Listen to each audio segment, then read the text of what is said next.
Well, good evening, everyone. Welcome to our council meeting on the 23rd of August 2021. I'll now call upon Councillor Sinfield to read the council pray.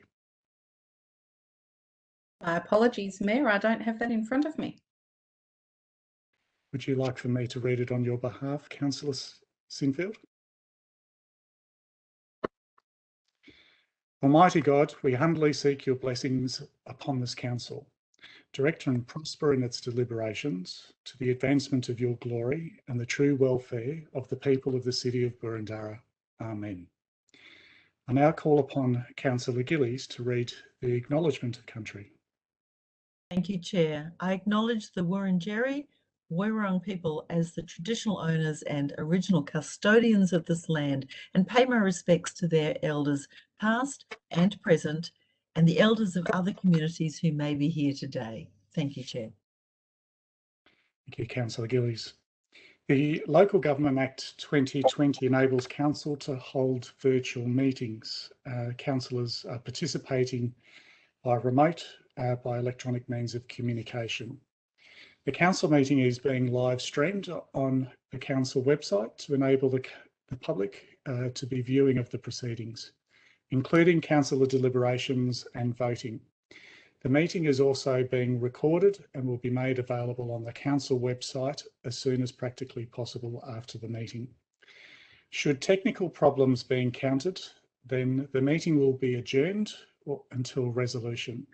However, council is not responsible for any technical difficulties that may be experienced by a member of the community in participating remotely in this meeting. Once the meeting commences, only limited assistance can be provided. I acknowledge all councillors are present on the screen. I can see all councillors present. For tonight's meeting, and there are also a number of other officers that are in attendance this evening, and they'll be introduced as they present their reports. I'll now move to the order of business as listed in our business papers. Mr. Thompson, do we have any apologies? Through you, Mr. Mayor, there are no apologies for this evening. Thank you, Mr. Thompson. Councillor Park. Good evening, Mayor. I move that we vary the order of business to now deal with urgent business. Thank you, Councillor Park. So that's a procedural motion. Do I have a seconder to Councillor Parks? Councillor Bigger? Yes, I'll second that. Thank you.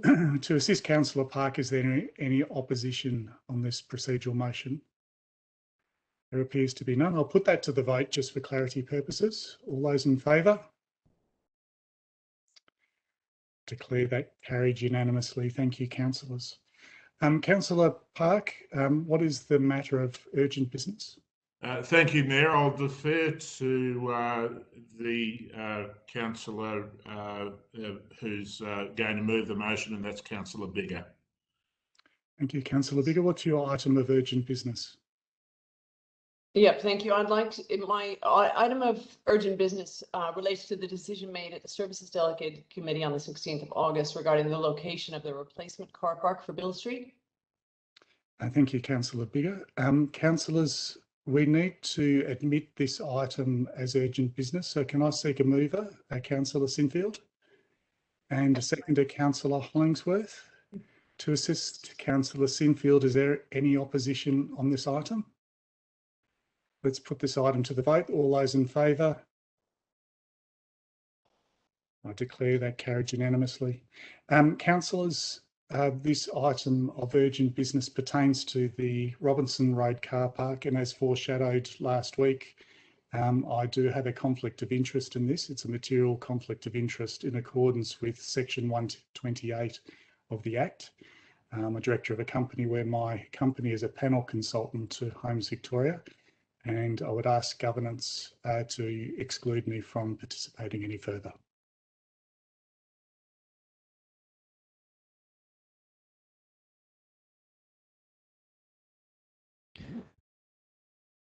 For the benefit of the community watching online, Councillor Thompson has declared a conflict of interest, so he's now exited the meeting. In accordance with the Local Government Act, the Deputy Mayor now takes on the role of the Mayor, so I call upon Councillor Watson to pick up the chairing of the meeting from this point in time. Thank you, Mr. Thompson. We've had an item of urgent business admitted, and so I believe, Councillor Bigger, you have a motion that you want to raise. Yes. What is your motion? So I'd like to move a motion that the matter involving the decision of the Bill Street replacement car park made on the 16th of August be discussed as a matter of urgent business. Is that enough detail at this stage? And that the item. I think I'm looking for the actual. You want the actual motion. So my motion is I'm going to put up some changes to the decision that was made. Would you like me to speak to more detail in it? I'll just, if you wouldn't mind, Councillor Bigger, I'll just confer with Mr. Thompson. Mr. Thompson, is there a visual that can be put up on the screen to assist Councillor Bigger? Thank you very much. Councillor Bigger, if you would like to read out your motion. Thank you. I'd be happy to do that. The Council resolved to affirm the resolution of the Services Delegated Committee dated 16 August 2021 regarding item 3.1, Bill Street, Homes Victoria, Robinson Road Car Park, construction of a public car park on Patterson Reserve, subject to the following. 1, amending the proposed agreement with Homes Victoria to require the car park to be constructed generally in accordance with option 6, as depicted in Robinson Road and Car Park Works landscape concept, dated 11 June 2021, prepared by Track Consultants in option 6, drawing number 17122T-CLP-002, issue date D, dated 13 May 2021, prepared by Ratio Consultants Pty Limited, with 1, incorporation of an additional parking module on the east side of Robinson Road, north of Tree 37, to provide 7 additional spaces, and 1 space on the west side at the north end of the parking module south of the clubhouse, thereby increasing the number of car spaces to not fewer than 48. 2, requiring preservation of all trees on Patterson Reserve. 3, inclusion of a shared path link on the west side of Robinson Road, extending from the Robinson Road / Reserve Road intersection to the existing path south of the clubhouse with a tram crossing in line with Bill Street. And finally, inclusion of a raised threshold pedestrian crossing in Robinson Road at its intersection with Reserve Road. That is my motion. I will speak to it when the time is right. Thank you, Councillor Bigger. I'll just ask Mr. Thompson if the shared screen can go down. Thank you very much. I'm in search of a seconder. Was anyone willing to second the motion? Mr. Storer. Madam Chair, can I just please raise an issue? What has happened thus far is that Council has agreed to bring forward urgent business to this point in the meeting. There is a requirement that this item then be admitted as an item of urgent business, which needs to be voted on first. Once that is accepted, then there needs to be a motion put in relation to urgent business. I just want to make sure that we actually get the sequence correct. That's already occurred, has it not, Chair? Yes, I just wanted to make sure that every councillor is following what has actually transpired, Yes. so they're aware of where they are in the process. Yes, that was, thank you, Mr. Storer, and that was my understanding as well, that we've passed that point and we're at the juncture where a motion can be put forward, and I'm in search of a second. Sorry, I might have blinked. I'm not sure who went first, but Wes, happy for you to be the second. Is there any opposition to this motion? Thank you, Councillor Addis. Councillor Bigger, if you would like to speak to your motion. Thank you, Chair. So, following consultation with the local community, I would like to propose a change to the decision that we made at the meeting of the Services Delegated Committee last Monday. And just to be really clear, it does concern the location of the replacement car park. So we always knew that there were many groups who either rely on this car park or who value and use the open space around it, or both. Some of these people have specific needs for use of the facilities. Some of these needs were not clear to us prior to last Monday. So I'll briefly talk through the impact and the proposed changes to address those needs. But first I will say that as ward councillor, I take responsibility for this. And I take responsibility for getting the best outcome possible for my community. In line with that, I have worked with officers to develop a response to this information. And I firstly want to offer my sincere thanks and respect to those officers, particularly Jim Hondrakis and Shuna Byrne, for their exceptional hard work, professionalism, and good nature under pressure, and for actively working with me to come up with a solution which meets all of our objectives. So I'll now actually ask Jim Hondrakis, the manager of traffic and transport. Before I go on, I would like to ask him to speak just briefly to the new changes, because I think it would be more helpful to show a visual representation of these changes at this point before I continue, if that's all right, Chair. I think that's very sensible. So, Mr. Hondrakis, if you could assist us with your presentation. Great, thank you, Madam Chair. Liz, can we put the presentation up?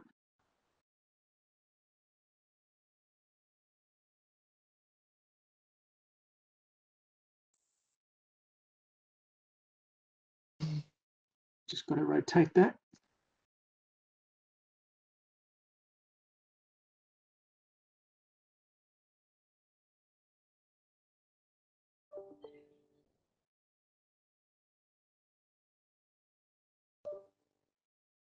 Through you, Mr. Chair and Jim, there's a slight technical problem. We don't have the ability right now as we speak to rotate the slides.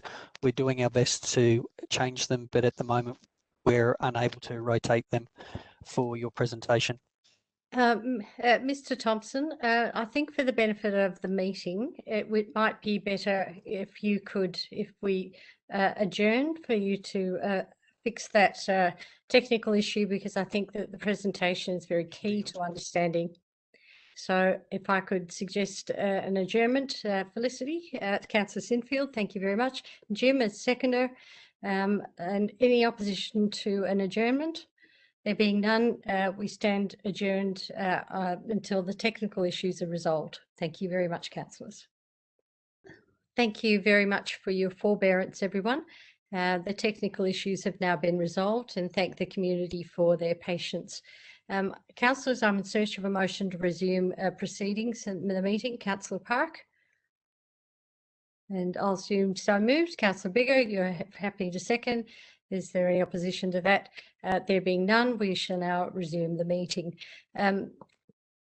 Hondrakis, if you would like to proceed with your presentation. Thank you, Madam Chair. Great. Look, this is an overall view of option 6 as modified. To the left, we can actually sort of see the velodrome. To the south, we can see the hockey field. And at the top end, we actually have Reserve Road. Just a brief overview. We are now looking at a total of 48 parking spaces. The existing car park at the moment is 39 spaces, and that actually comprises 11 spaces with a dedicated permit zone. For the social housing component, 27 by 2-hour parking spaces and 1 by disabled space. Just want to move to the next slide, Liz. So this is the northern section of the option, and I want to sort of detail some of the main features. At the top end of the intersection of Robinson Road and Reserve Road, we actually have a raised threshold pedestrian crossing. So it's actually raised, and it provides good access for pedestrian and cyclists and those with a disability. What you'll see on the left-hand side of the screen, shown in orange, is a new shared path link for pedestrian and cyclists. And that actually provides you with direct access through to the clubhouse and through to the path network, right about midway down the clubhouse.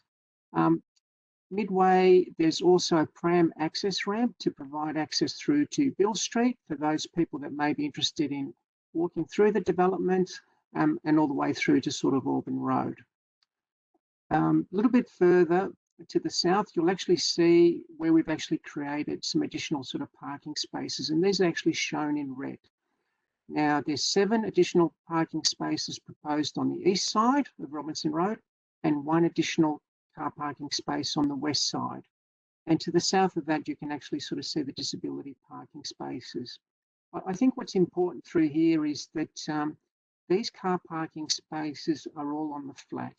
They actually start in line with the existing car park, specifically the northwest corner of the car park. So none of these spaces are actually located on the access road with the grade issues. Next slide, Liz.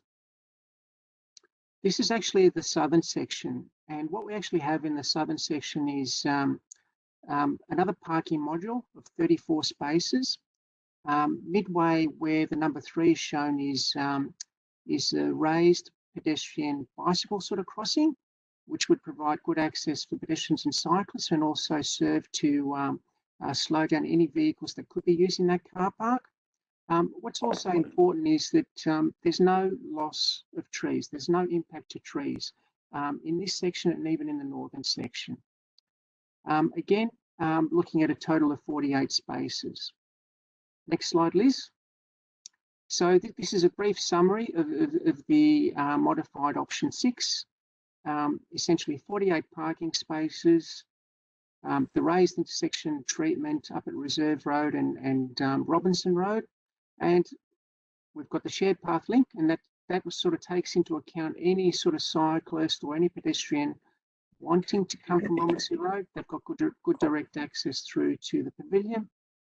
We've got the access ramp to Bill Street, no loss of trees, and down that southern portion, we've tried to minimise the open space loss between the velodrome and the hockey field, which was raised as a bit of an issue. So that's in a summary. Thank you. Thank you very much, Mr. Hondrakis, for your presentation. Thank you, Councillor Bigger. Would you like to take over from here? You wouldn't mind, thank you very much, Chair. I'll just continue. I appreciate that from Mr. Hondrakis. I felt it was really important to have that right at the beginning, as it otherwise is very difficult to visualize just from my words. But I guess just as a reminder, the proposal is agreed on Monday, the 16th of August, provides all of the parking on the lower half of Robinson Road, extending in a limited way to the green area. And while those parking spots met the Australian standard, some of them are the current agreement, they certainly are on the incline of the road.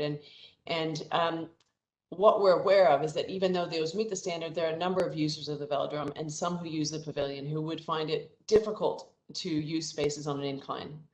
They don't necessarily require disability spaces, but the incline is prohibitive for them. And as the elected representative in Riversdale Ward, I see it as my responsibility to listen closely to the community and to seek to facilitate win-win solutions wherever possible, and to work in good faith for a compromise where a win-win solution is not possible. And I've done my best to come up with a solution that I think meets those objectives. We've proposed some changes which are the best meeting place possible for retaining both our much loved open spaces alongside the functional needs of the users of our facilities. So with the changes that I'm proposing tonight, I believe that the issues that have been raised are addressed. As Mr. Hondrakis has said, the 48 spots are all on the flat. There are 2 DDA compliant spots just next to the velodrome. This preserves all of the trees, both on Robinson Road and Patterson Reserve, which is significant. It also protects the green open space in front of and surrounding the 2 groups of trees. I won't go through any more of the details because I think he's really put them very well, and thank you for that. But I do believe that these changes represent a positive outcome for all users of Patterson Reserve and its facilities.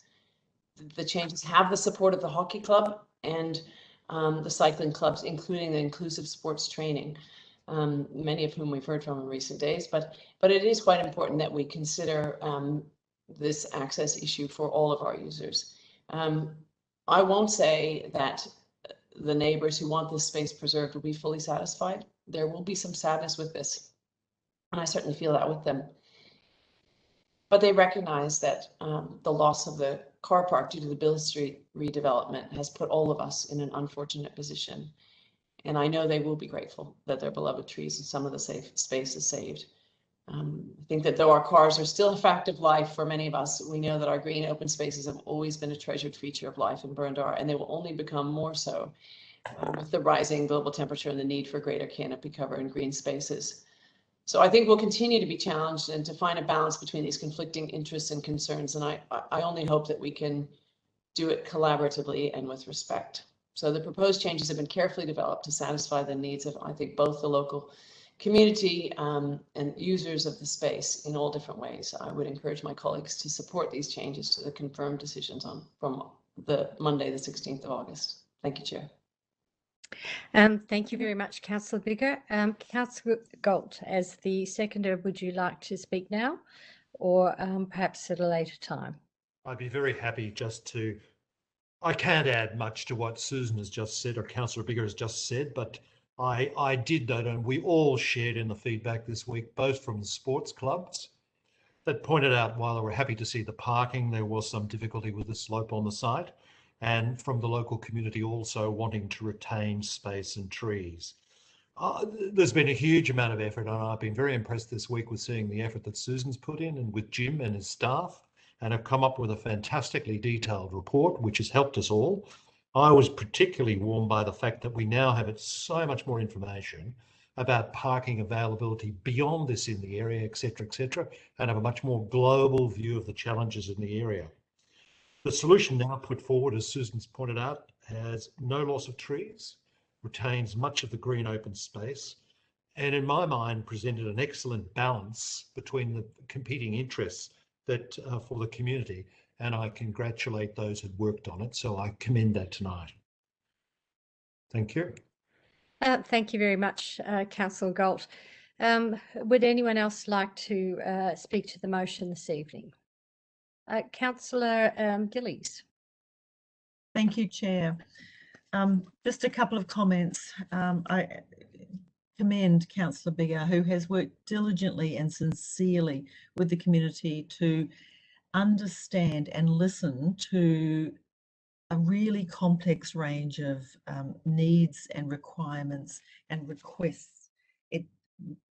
I applaud her efforts, I really do. The open space as we currently see it will undoubtedly be impacted no matter what we decide. We live in a municipality that has constant challenges around parking and open space, and ultimately I believe we need to find that balance or seek that balance. Where we need parking, we need to look to have parking. Where we can find open space, we can look to have that, but it has to be on a case-by-case basis. And that's where a true analysis, and sadly we were not able to have the luxury of time to fulfill a community consultation that we would have desired. So I thank the officers too for the extraordinary effort that they've put in weekdays and after hours and weekends. So thank you. Thank you, Councillor Gillies. Councillor Hollingsworth and Councillor Addis. Thank you, Madam Chair. Look, I concur with all comments said by Councillor Gillies, Councillor Galt and Councillor Biggar, sorry, that it's been a huge learning curve over the last week. Time was not kind to us when we had the meeting last week, and often when we have a deadline that pushes us to, forces us to make a decision that we're not necessarily all comfortable with, we don't necessarily achieve the objectives.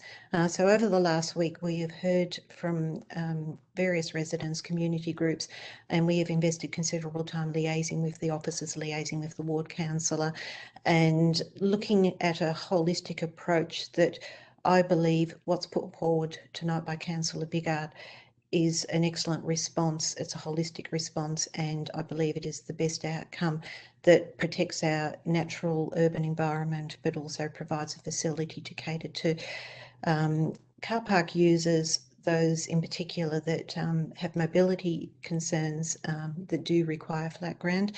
And I'm very, very pleased with the outcome we've put forward, and thank you to all involved.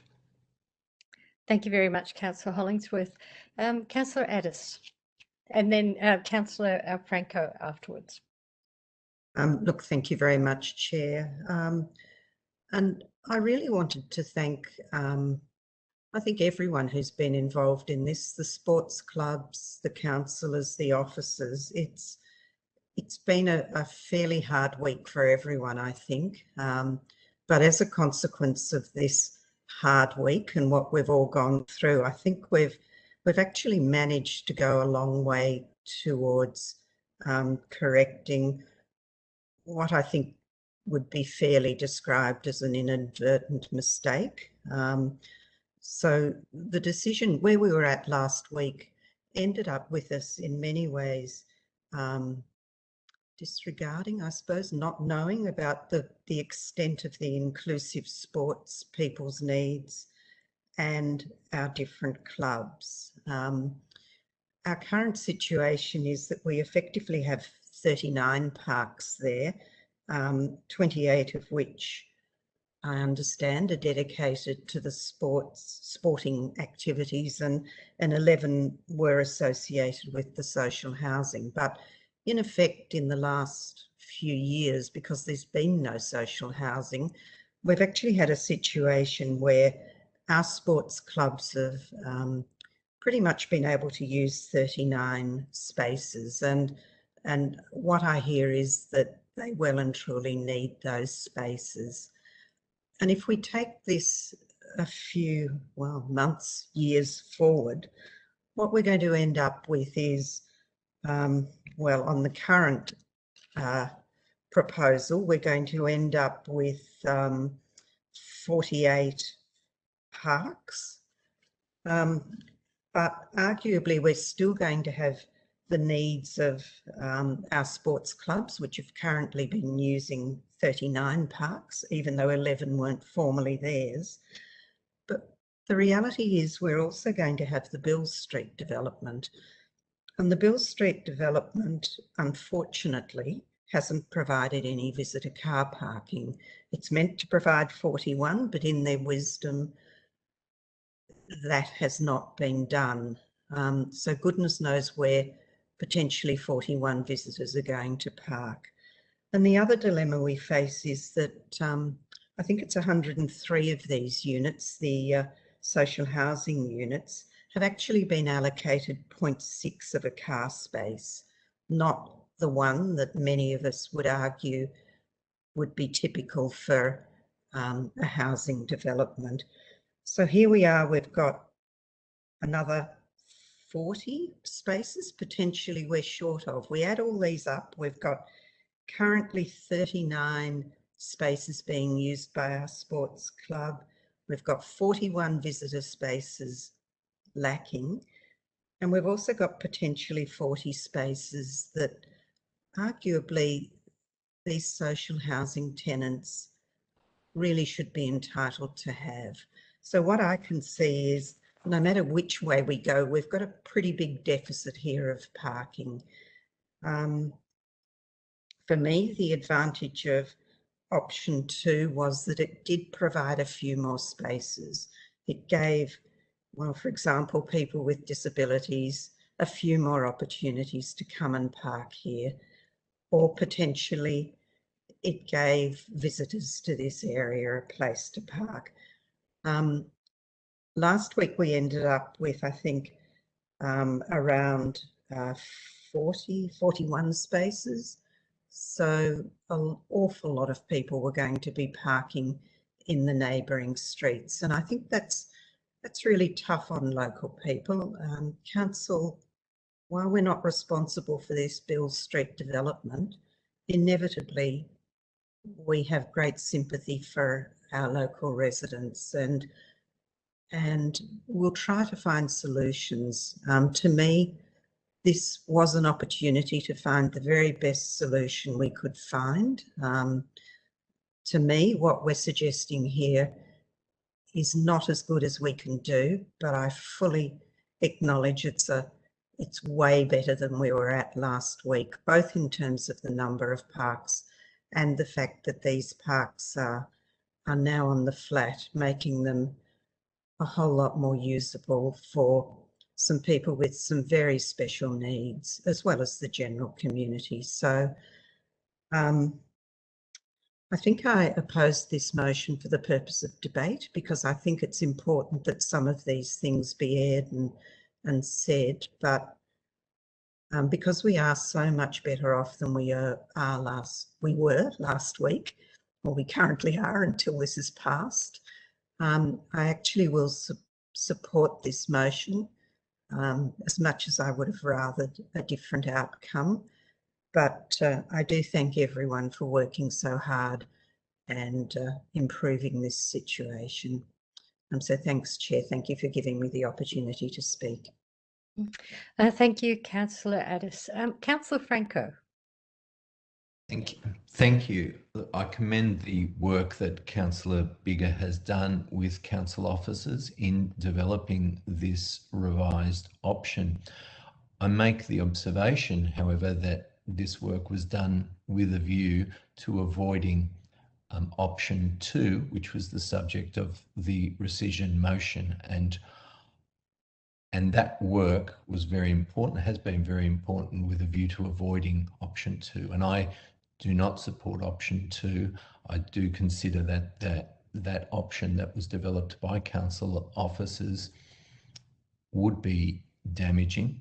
I remain very concerned about any loss of open space in this location and in our municipality generally, but especially where it's particularly high quality green open space.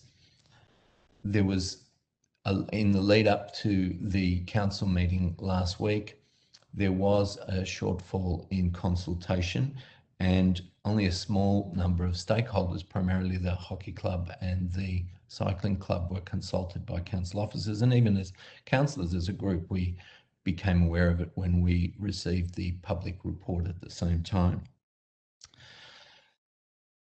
We've heard a lot in this last week as a consequence of the rescission motion from many of the sporting clubs, and I just want to talk a little bit about the needs of sporting clubs and parking generally in our community and among the facilities that sports clubs users face. This is Hawthorn. It's an area of pretty much the inner city where there is very limited parking and there are challenges, and parents and users of sports facilities, and I'm one of them. I'm actively involved in sporting groups and carry equipment to sports fields for teams. I'm a team manager and deal with other issues. I'm often at different parks and facilities in our municipality outside, and often there is a shortfall of parking.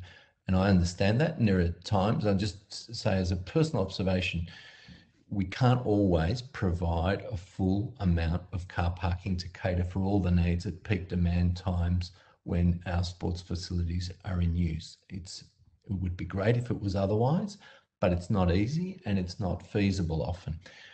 I mean, and I'll just give a personal observation again. Sometimes I find myself going to a facility and I'll have equipment for a team. I have to drop it off. There's no parking, and I'll have to move my car. I'll just park, drop off, leave equipment, move my car, park it somewhere else, etc. Other times you find, well, okay, you've got a parking spot right where the events are on and it's nice and easy. But this is a very challenging space. And I think we have to really carefully consider the needs. And in relation to cycling, look, I know the cyclists would like to park near the velodrome, but again, it's possible to park nearby and ride to the velodrome. It's not that difficult, even if you have a specialist bike. And I'm a very keen advocate for cycling, but I think sometimes the idea that we can just park right next to a facility has to be questioned, and look at what the implication is and what the trade-off is. One of the residents wrote to me and said some of the stakeholders, we've all probably received this, but I thought it was good to just contrast some of the key stakeholders that often don't get a mention, and two of them were the rainbow lorikeets that love to sit in the flowering gum trees. They're a stakeholder. And the sacred kingfisher, which travels down the wildlife corridor on its way to Nettleton Park in Glen Iris. Again, they're a stakeholder. And these areas are so important. And another stakeholder that is incredibly important are all the families and kids that are going to be living in the apartments in future and what they face and their demands for open space in this area. Now, we have had representations from some particular user groups that have access issues as a priority, and I think that does change things, and their needs are particularly important if there are specific needs for people with access requirements. And I know we've had some submissions in relation to one of the groups, inclusive sports training, and also from the U3A and their needs.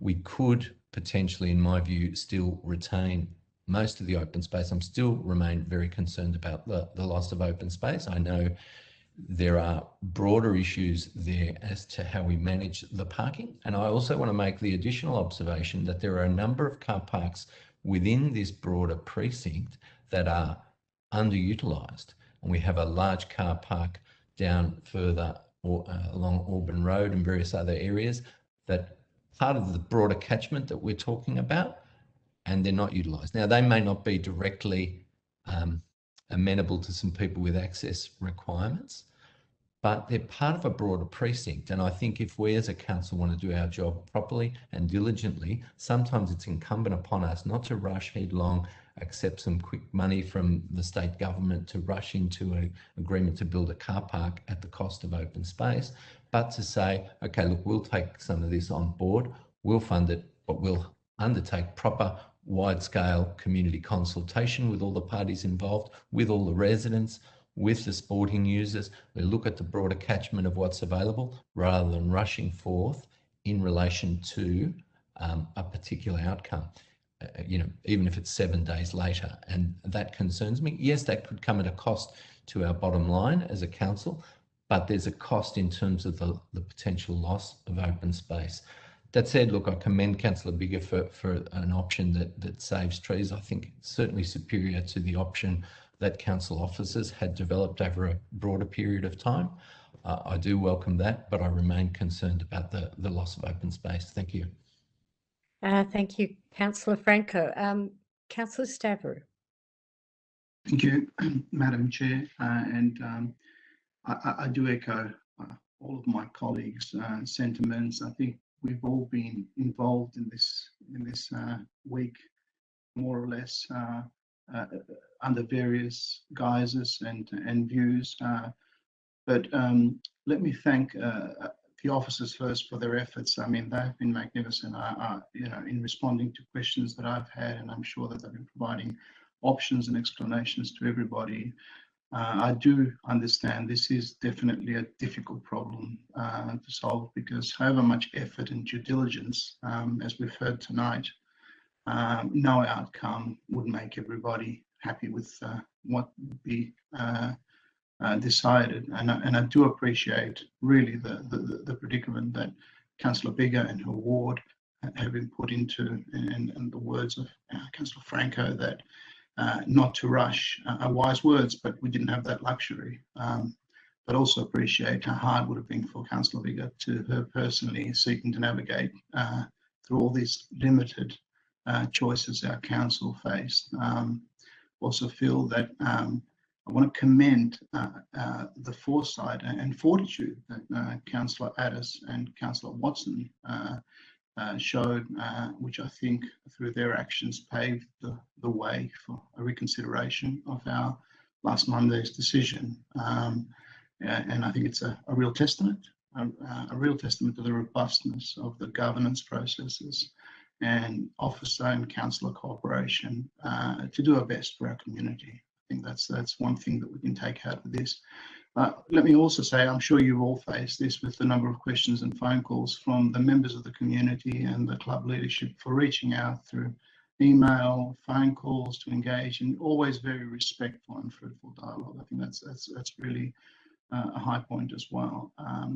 As noted earlier, this is a difficult situation that we face, and it will ultimately lead lost a substantial amount of open space, and it's extremely scarce in the municipality. One of the reasons I voted the way I did last week was I didn't want that open space to be given up. But the more we learn, I think we appreciate that our opinions must also transform in line of that. And look, I do appreciate the hard work that Homes Victoria has put in to make social and affordable housing a reality, but the density profile chosen will certainly and inevitably lead to future parking issues through nothing more than the healthy and welcome connectivity that people will bring to the area. I don't believe as you increase people, the networks increase linearly. So we're going to get an enormous number of flow-on effects. And I think, I hope I'm wrong about that, but I think I will be proven right. And I feel that we will be revisiting this in the future. And I think that probably best to leave that discussion for such a date. With regards to the proposal we have in front of us today, I will provide my support to Councillor Biggar. As to my opinion, it does appear to be the least worst of all limited options that we realistically faced in this situation. And I'll leave it at that, Madam Chair. Thank you, Councillor Stavrou. Councillor Sinfield. Thank you, Chair. I enjoyed my my exercise in the green belt that goes along Gardeners Creek on Sunday, and Councillor Franco, you'll be pleased to know that I consulted with the lorikeets while I was down there. They were particularly pleased about the retention of the 5 trees that Councillor Biggar is seeking to retain, and so I can report back to the council of their happiness. I echo much of what was said by Councillor Addis, and let's not forget why we're in this mess. We're in this mess because Homes Victoria have imposed upon us a massive overdevelopment without consideration of the residents who will be living there, their parking needs, and the parking needs of their guests. On top of that, the imposition that this development puts on the neighbouring stakeholders, residents, sports club users, and the local community is just not okay. Coupled with the timeframes with which they expect us to jump through their hoops. So I note that that Mr. Kennedy, the MP for Hawthorn, is online, and I hope that he hears all of the comments and the feedback from the councillors and the community on this. Because what's been happening over the last couple of years is extreme frustration with this development, and Homes Victoria and the state government not listening to the feedback of the community on the rare occasion that feedback is sought. So I'm exceptionally frustrated that it's come to this.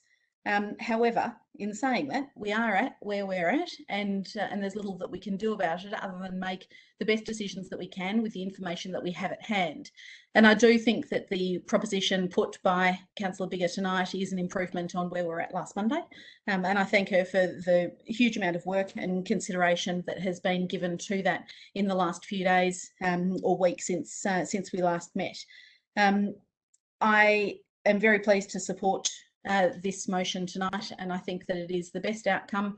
As has been said, we will never keep all stakeholders happy, 100% happy, but you know, it's a balancing act, and it's very, very difficult to try and make those decisions in the interests of all of the parties concerned. So I'm pleased to support this one tonight. Thank you. Thank you, Councillor Sinfield. Are there any other councillors who wish to speak to this motion? That being the case, I'll make some remarks and observations before I return to the mover, Councillor Biggar. We've heard many different comments tonight, and we certainly can say that we've certainly been on a journey this week. And from my perspective, it's been quite challenging, and I've learnt some new things about governance that I've not learned before. And to get to this point, it certainly hasn't been easy. And listening to the community has been very informative. I want to share the following concerns and echo some of the concerns raised by Councillor Addis. When the assessment was first done, it was said we need 69 spaces. Option 2 was going to provide 65 spaces. Officers then modified it to preserve some of the trees and came down to 53. And now we've got option 6, which is the motion before us tonight, which is 48. So there's no doubt, and we've heard Councillor Sinfield express this, that there is going to be real needs in the community in the future in regard to parking. And it feels like death by 1,000 cuts with the as we keep moving down and down and down. And we know the need is great. Add to that, we have some significant user groups with some special needs. We have U3A, which meet at the velodrome on a regular basis, who have need of proximity parking for many reasons. Many of them are less abled than others. We've heard that there is a large group of less abled cyclists, and what a joy that is to know that we have large groups of children with special needs who have the opportunity to pursue a sport they love in our municipality. I'm incredibly proud of that. We've had Councillor Franco and Councillor Bigger mention the open space and the trees. And I wanted to make note that what officers had said about the trees.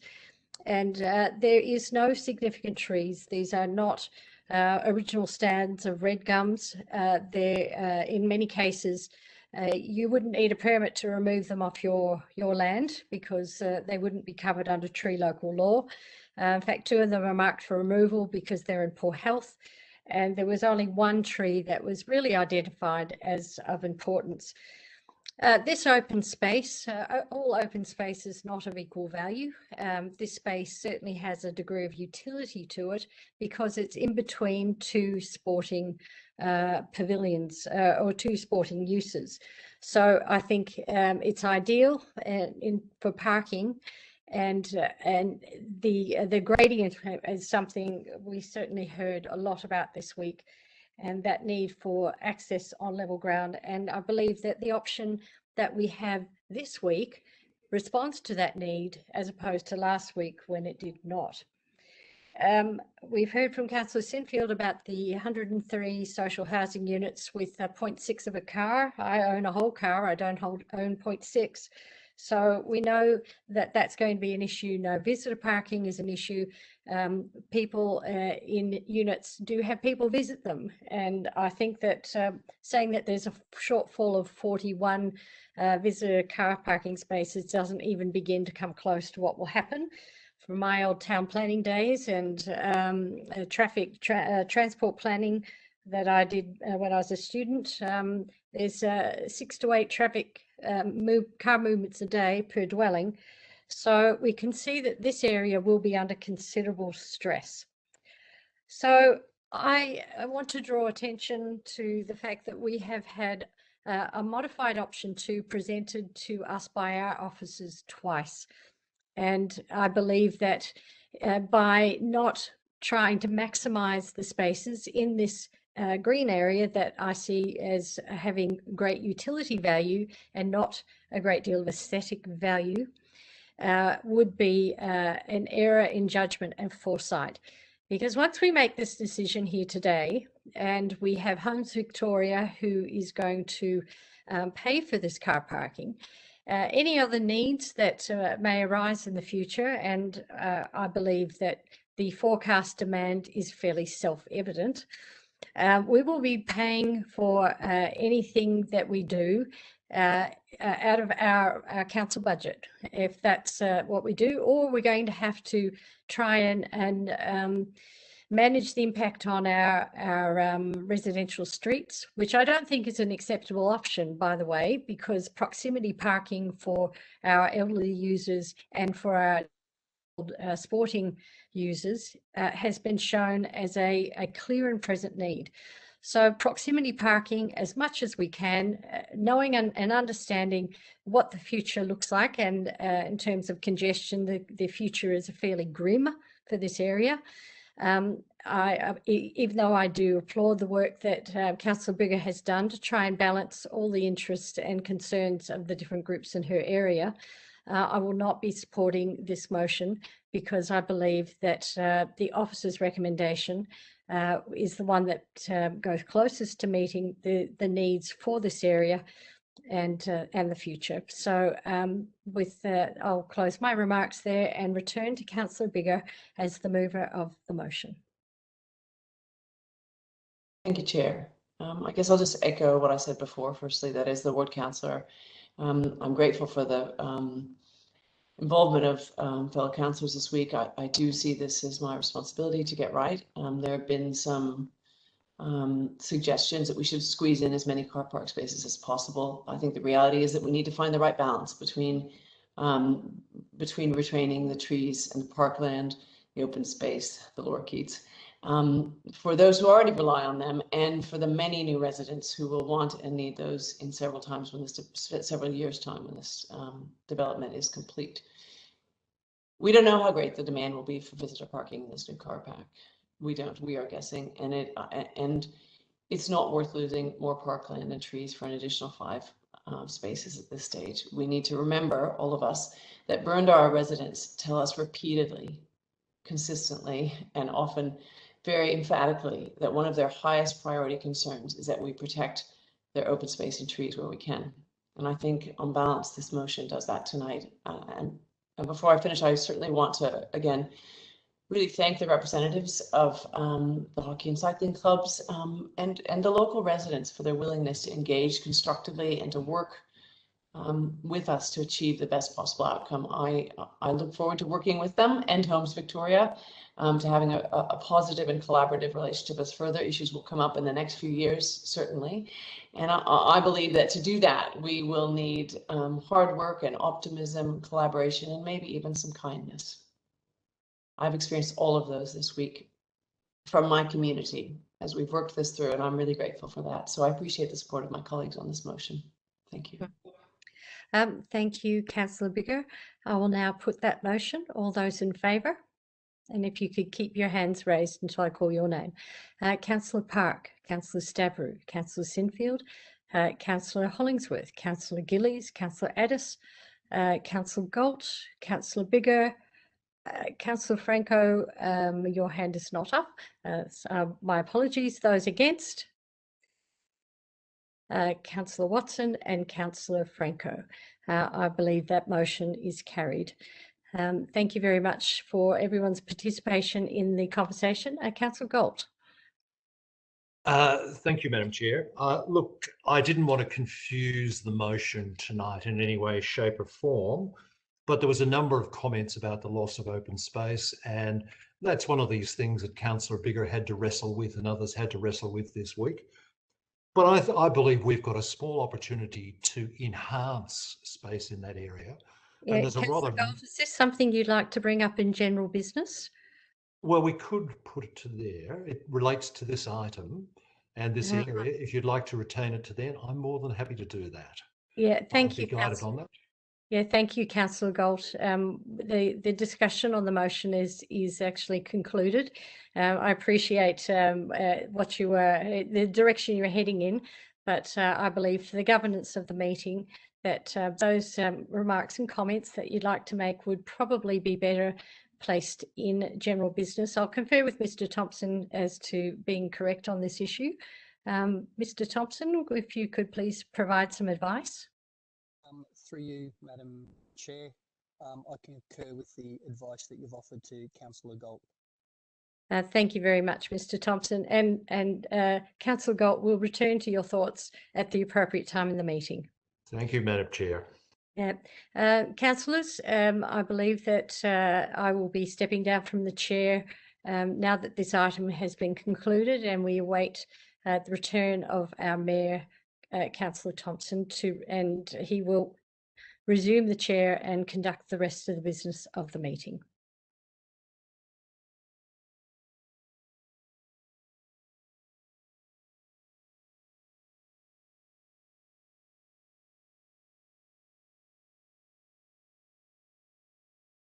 Thank you, councillors. We'll resume with the agenda where I left off, and that is we're up to item 1 of the agenda, which is the adoption and confirmation of the minutes of the council meeting held on the 26th of July 2021. Councillors, I'm in search of a motion to adopt the minutes. Councillor Stavrou and Councillor Stavrou, you're adopting the minutes? Yes, Mayor. Thank you. And seconded Councillor Biggar? Yes, happy to second. Is there any opposition to this, councillors? There appears none, so I will put that motion to the vote. All those in favour? Declare that carried unanimously. Thank you, councillors. We'll move on to item 2, declaration of conflict of interest of any councillor or council officer. Councillors, are there any conflicts of interest this evening? There is nothing in my screen. Councillors, I just foreshadow that subject to the decision before me, which I wasn't aware of, under item 6, notices of motion, 6.1, notices of rescission. I have a conflict on that, should we be discussing that soon. Thank you, councillors. So we'll move on to item 3, deputations, presentations, petitions and public submissions. The deputation at number 3.1 is Miss Julia Cutts and Mr. Hayden O'Connor. Miss Julia Cutts and Mr. Hayden O'Connor, a member of the governance team, will enable you to enter the meeting so you can make your deputation. Miss Julia Cutts and Mr. Hayden O'Connor, welcome to the council meeting. Just wait for you to come forward.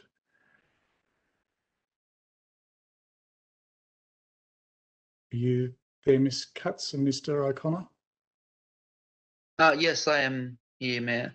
Thank you. And yes, I'm also here. Okay, Miss Cutts, you're a little bit quiet there, so you might just get a little bit closer to your microphone. Is that any better? That's a bit better. Thank you for that. Okay.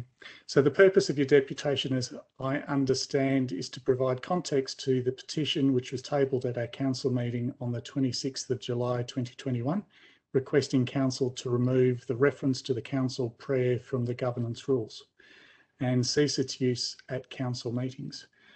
Please note, in accordance with the council's governance rules, you have a maximum of 6 minutes collectively to make your deputation. At the 5.5 minute mark, I will just interject just to let you know that you have 30 seconds remaining to conclude your deputation. At the conclusion of your deputation, we may ask questions of clarification. So if I can commence, who will be commencing first? I'll go first. Thank you, Mayor. Thank you, Ms. Cutts. Please proceed. Okay. Thank you. So my name is Julia Cutts of Kew East. I'd like to thank the Mayor for enabling this deputation regarding the council prayer. Firstly, I'd like to note, although I think the Mayor has already noted, that this deputation was requested for the last council meeting at which the prayer petition was received, but due to a full agenda, it was deferred to this meeting. I'd like to emphasise that this deputation is still relevant, as Section 18A of the governance rules remains the same, with prayer remaining not mandatory. This means that council can still decide to not have the prayer, and the individual councillors can decide that they do not wish to read it or do not wish to participate in it. The main reason I believe council meetings should not be opened with a group prayer is because councils have a crucial role in fostering the inclusion, participation and representation of all residents of Boroondara. The council prayer is not inclusive and fails to represent the diversity of Boroondara residents. Crucially, the prayer privileges Christianity, or at least monotheistic religions, over other religions and spiritual beliefs held by members of the Boroondara community, such as Buddhism and Hinduism, and indeed over those who are not religious at all. In 2016, 37% of Boroondara residents reported no religion on the census. This is higher than the national average of 30%. Sorry, can you hear me properly? It's okay.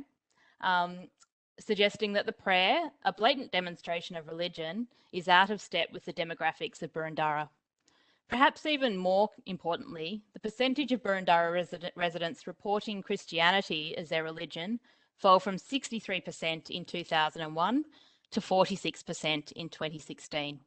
Therefore, less than half of Burundara residents profess the faith that the prayer derives from. Burundara is also increasingly culturally and linguistically diverse, with over 10% of the population speaking either Mandarin or Cantonese at home. We have Hindi speakers, Greek, Italian, Vietnamese, French, Spanish, Arabic, signalling changing demographics and a rich society that should be celebrated through council practices. Inclusion should be at the core of what councils are about, and monotheistic prayer negates such a philosophy. I believe that the practice of a Christian prayer in council meetings is also insensitive to survivors of child sexual abuse in religious institutions. Religion is an individual choice that should not be foisted upon a public institution and workplace. In support of these arguments, the past president of the Australian Local Government Association stated that councils are constantly adapting their image to represent different cultural, ethnic and linguistic backgrounds. By retaining the prayer, or the practice of the prayer, Burundara Council is behind on this front. Council should be recognising and celebrating religious and cultural diversity of this municipality. And I'll just finish there because I think I'm running out of time and hand over to Hayden, but I do hope you'll consider abolishing the practice of group prayer to open council meetings. Thank you very much for your time. Thank you, Ms Cutts. Thanks, Julia. My name is Hayden O'Connor from Baldwin. I'd firstly like to thank the Mayor and the Council for allowing this deputation to take place. I'm opposed to the prayer before council meetings primarily because Australia is a secular country. We do not have a national religion, we are not a Christian country nor a Catholic country, we have a separation of church and state. In my view, it is a vital element of a fair and effective democracy that religion has no place in politics at any level, including local government, nor any influence over policy decisions. Therefore, it is, in my view, entirely inappropriate and unacceptable for any level of government to facilitate any form of religious practice, regardless as to whether it is mandatory or optional. One's religion or lack of religion is, in my view, a private matter, and thus if any councillors are of Christian faith or of any other faith and wish to pray before a council meeting, this should be done privately before entering the council chamber. Additionally, the saying of the Christian prayer, even if optional, gives the appearance that the council supports or prefers Christianity or monotheistic religions above other religions. With the Christian prayer, the council not only insults those who are atheist and agnostic, the council also insults the followers of the 100+ religions in Australia that were recorded in the last census. I also believe that the opening line of the prayer, Almighty God, we humbly seek your blessings upon this council, violates the right to have freedom from religion or from religions which one does not follow. Those engaging in prayer should not request blessings onto others from a God which they might not believe in. Lastly, secularism aside, the council should be representative of the community. The last census shows that only 45.9% of Burundara residents are Christian and that 37% of residents have no religion at all. Those with no religion is expected to grow in this year's census, and whilst we won't see those results until next year, it is already apparent that the council is using a prayer that represents less than half of its residents. The most fair outcome, in my view, would be to remove the prayer entirely. That way no religion is favoured and no one is excluded. Thank you for giving me the opportunity to speak on this matter. I'll just finally suggest that the council engage the community by phone survey to get a broader view of what the community believes on this matter. Thank you. Thank you, Mr O'Connor and Ms Cutts. Councillors, are there any questions of clarifications on the deputation? Councillor Franco. Yes, just two questions. You mentioned that the prayer violates the principle, correct me if I got it wrong, violates the principle of freedom from religion. Could you explain what you mean by freedom from absolutely, religion and how it violates that? So the exact wording is humbly seek your blessings upon this council. And obviously the council involves not only the councillors and those working for the council. And so I think it's wrong to assume that all of those members of the council and people employed by the council are Christian or monotheistic religion. So you're sort of putting those blessings from a God that they might not believe in onto them without their permission. Your second point of clarification on the deputation, Councillor Franco? Yes, you raised this suggestion at the end of a phone survey. Could you explain what you mean or what by a phone survey and how that might work? Or what I believe the council did something previously via phone survey. But I think I was looking at the submissions on this matter, and there was quite a lot of them.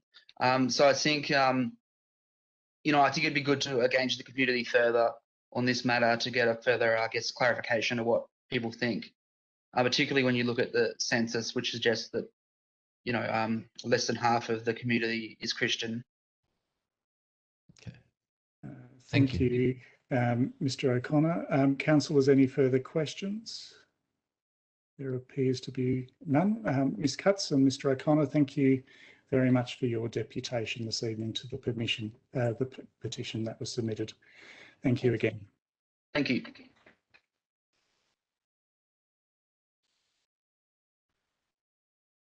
Thank you, councillors. We'll move on to item 3.2, petitions. Councillors, I believe we've got 2 petitions that are tabled in the business papers. Not sure if we're able to see that on the screen. Thank you. So petition 1, change org petition, 1,158 signatures to help stop families losing their home with respect to Coolangatta Road.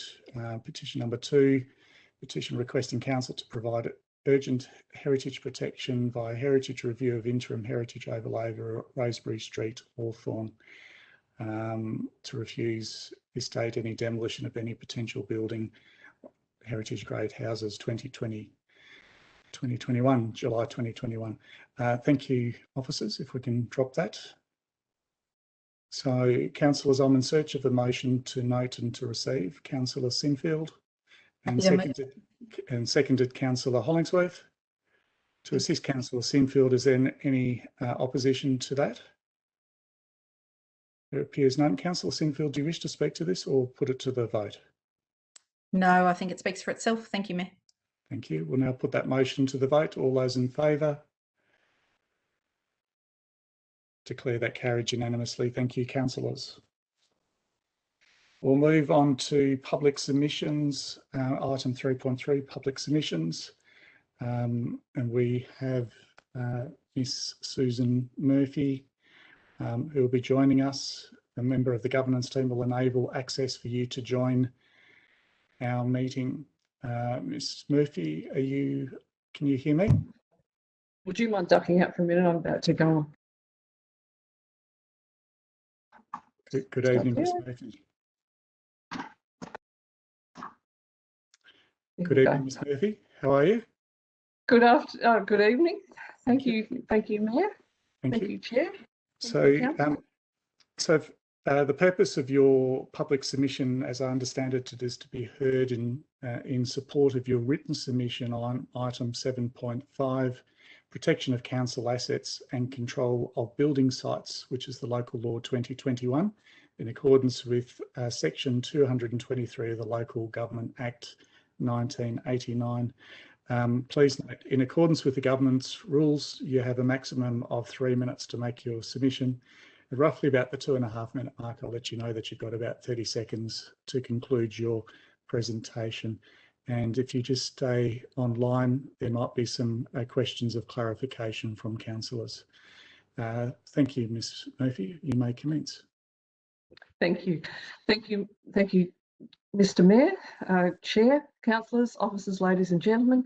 I appreciate the opportunity to speak to my submission on council's asset protection local law.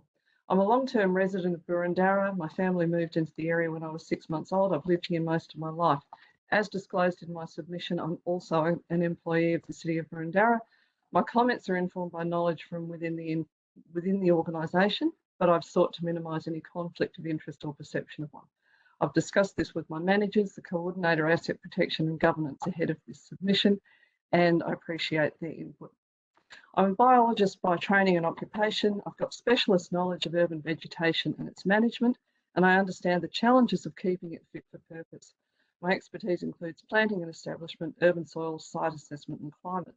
It's based on direct observations over many years, previous horticultural teaching and research at the University of Melbourne's Burnley campus, and ongoing discussions with expert colleagues in academia, private industry and local government broadly. I just want to sort of give you background to why I'm making the submission. I've got 2 key points to make about the draft local law and asset protection generally. The purpose of this local law is to protect community assets funded by ratepayers. Council has a fiscal responsibility to do this, to maximise the useful life of these assets for the community's benefit. I believe a plain language summary of the purpose of this local law and modification to some of the wording in the body of the local law would help users understand what it's for. It could document some, if not all, of the assets that the City of Boroondara is trying to protect. The Tree Protection Local Law 2016 has such a summary in its context section. If you want people to do the right thing, you have to tell them what your scope of interest covers and how they can do it. And you can expand outwards from there with day-to-day documentation and processes. I believe that the Asset Protection Local Law is an opportunity for Council to demonstrate that it recognises the fundamental difference between living green assets and non-living grey assets. Any asset can be damaged during construction. Grey assets like stormwater pit covers or park benches can be repaired or replaced in a simple like-for-like swap over. Living green assets like trees are vulnerable to damage during construction. Trees are large, they don't move out of the way. Once they're damaged, they can't be restored to their prior state. Large mature trees don't grow back their lost branches. If trees are so badly damaged that they need to be removed, the community loses literally years of aesthetic and environmental benefits. The local law is one opportunity for Council to highlight that green assets are different to grey assets. I suggest it's important to include Council's current tree amenity valuation process in the local 30 law. seconds remaining. Thank you. This should be documented in day-to-day on-ground delivery of asset protection. Boroondara is an old established municipality. It's experiencing redevelopment at scale as the population grows. This wave of redevelopment puts at risk the community assets that sit adjacent to the property. These are community assets that are managed by Council. I think the amendments I've proposed give Council the opportunity to recognise its vulnerable living assets for the first time and for Council to develop a deeper approach to protect them in the long term. Thank you for your time. Thank you, Ms Murphy. Councillors, are there any points of clarification? Councillor Hollingsworth. Thank you, Mr Mayor, and thank you, Ms Murphy, for your presentation. I think we all agree that we're all very passionate about our trees in Boroondara. When you talk about inclusions in the local law, is there a specific paragraph or specific reference, any words as such that you think might be appropriate to be included?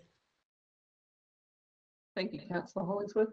I've held feedback in the consultation process, the suggestions that I would suggest, and they are simply suggestions, but I think they sort of expand on the range of assets we look after and really really identify what it is we want to do. So, I mean, I can speak to any of those in particular, but you have my full submission, I believe. Right, thank you for that. Thank you. Thank you, Councillor Hollingsworth. Any further questions of clarification from councillors? There appears to be none. Thank you, Ms Murphy, for your public submission this evening. Thank you very much.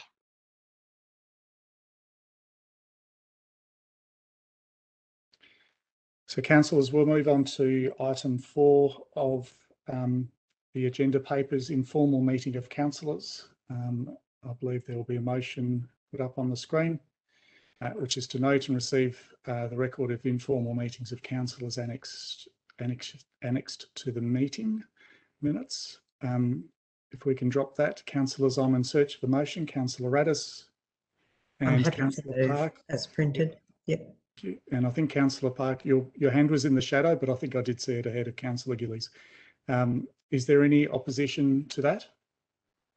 I'll put that motion to the vote. All those in favour? Declare that carried unanimously. Thank you, councillors. We'll move on to item 5, public question time. Council encourages the submission of public questions prior to 12 p.m. on the day of the meeting. Questions submitted prior to 12 noon will be provided with a detailed verbal response, as well as a response in writing. Those submitted after 12 p.m. will receive a verbal response if possible, but will otherwise be taken on notice for a written response to be provided in due course. Mr. Thompson, do we have any public questions? Thank you, and through you, Mr. Mayor. Tonight we have 2 questions with notice from one member of the community on the same subject, and no questions without notice. Thank you, Mr. Thompson. So yes, we've received 2 questions prior to 12 noon. Copies of those questions have been circulated to councillors. The questions will also be referred to the relevant council officer, and will be a written response will be provided in due course. The first question is from Mr. Hundley of Baldwin North, and the subject is rail patronage in Burundara, connecting trips and railway car parks. The question is, please advise of the number of connecting trips on weekdays by different modes, including walking, cycling, bus, tram and by car, differentiated for drop-off and parking, that are made by rail patrons at the Surrey Hills, Mont Albert, Canterbury, Camberwell and Glenferrie stations. This question has been allowed in accordance with Chapter 2 of the Governance Rules, as the question has been previously put in writing to a member of council staff more than 10 days before the council meeting at which the question is submitted. I call upon the Director of Places and Spaces, Mr. Freer, to respond to the question of Mr. Hundley. Thank you, Mr. Mayor, and through you. Council does not hold or have access to mode share data for trips for train stations, particularly.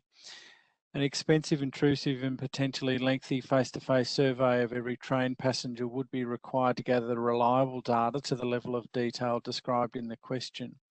However, the Victorian government-run Vista survey provides some insights into travel behaviour, including modes used for various trips. Similarly, the census provides information about how people travel to work, including modes used, and both data sets are available publicly through the relevant websites. In my response to Mr. Hundley, I'll provide both of the websites available for that information. Thank you, Mr. Freer, and Mr. Hundley, you'll receive a written response to your question in due course. Our second public question this evening is also from Mr. Hundley of Baldwin North, and the question is the subject is rail patronage in Burundara, connecting trips and railway cars.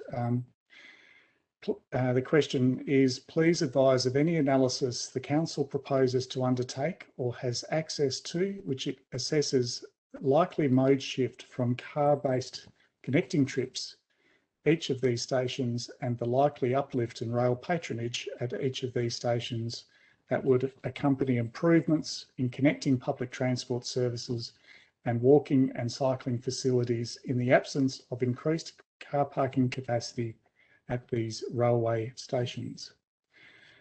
The question has also been allowed in accordance with Chapter 2 of the Governance Rules, and the question has been previously put in writing to a member of council staff more than 10 days before the council meeting to which the question has been submitted.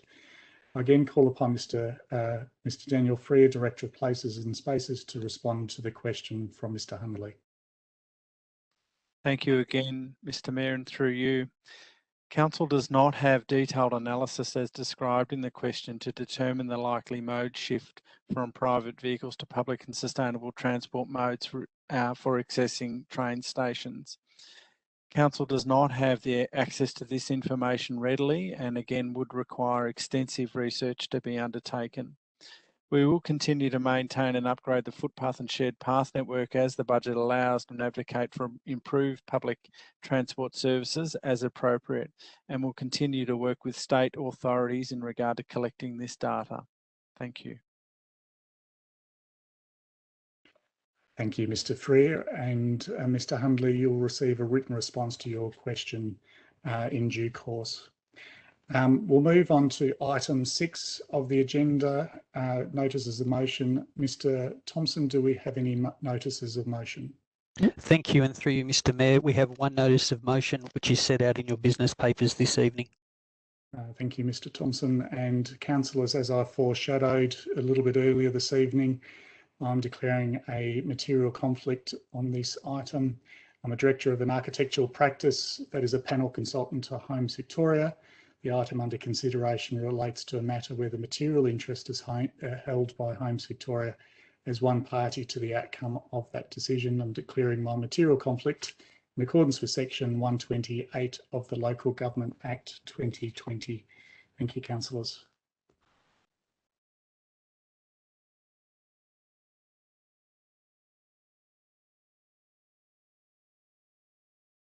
Again, for the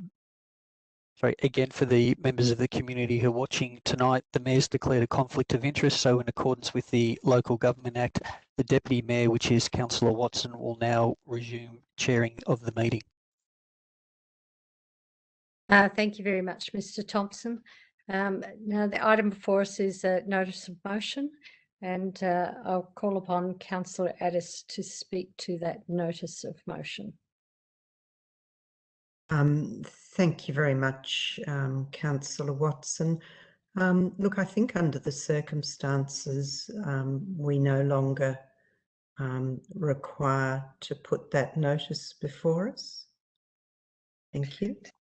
Thank you very much, Councillor Addis. So, given that there will be no one moving that motion, I will check with other councillors that there is no one who desires to move that motion. There being no mover, there's also no seconder, then I declare the motion as lapsed. Mr. Thompson, seeking your advice that all has been covered off correctly. Is there anything that I potentially missed in the process?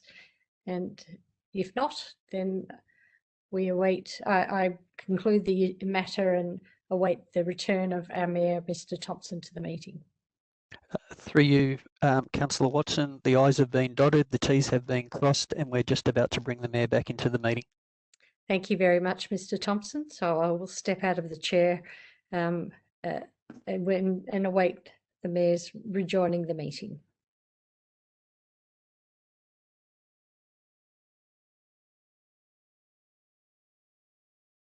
Thank you, councillors. So we'll move on with our agenda papers. We're up to item 7, presentations of officers' reports. Councillors, I've reviewed the agenda papers. Do any councillors have issues with concerns with respect to the order of the agenda and wish to flag any item for discussion, or items which may not necessarily need to be discussed and therefore can be removed or moved en bloc? If not, we'll proceed with the agenda, but I recommend for consideration items 7.1, 7.2, 7.3 and 7.2 could be moved en bloc as per the officer's recommendations. Councillors, can... Sorry, Mr. Mayor, through you, you did say 7.2 twice. I believe you may have meant to say something further. 7.1, 7.2, 7.3 and 7.10. 7.1, 2, 3 and 10. Councillors, is anyone willing to move an en bloc motion for those items? Councillor Sinfield? Happy to do so, Mayor. And seconded, I think Councillor Galt just got your hand up before Councillor Stavrou. To assist Councillor Sinfield, is there any opposition to that? There appears to be none. Councillor Sinfield, do you wish to speak to those items, or I'll put that motion to the vote? Thank you, Mayor. I don't think it's required. I'm happy for it to be put. Thank you. I'll put that motion. All those in favour? Declare. I can see all hands. I declare that carried unanimously. Thank you, councillors. So we'll actually move on to item 7.4 of our business papers, which is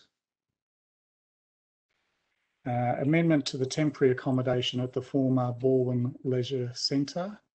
And this item will be introduced by Ms Christine White, Manager of Capital Projects.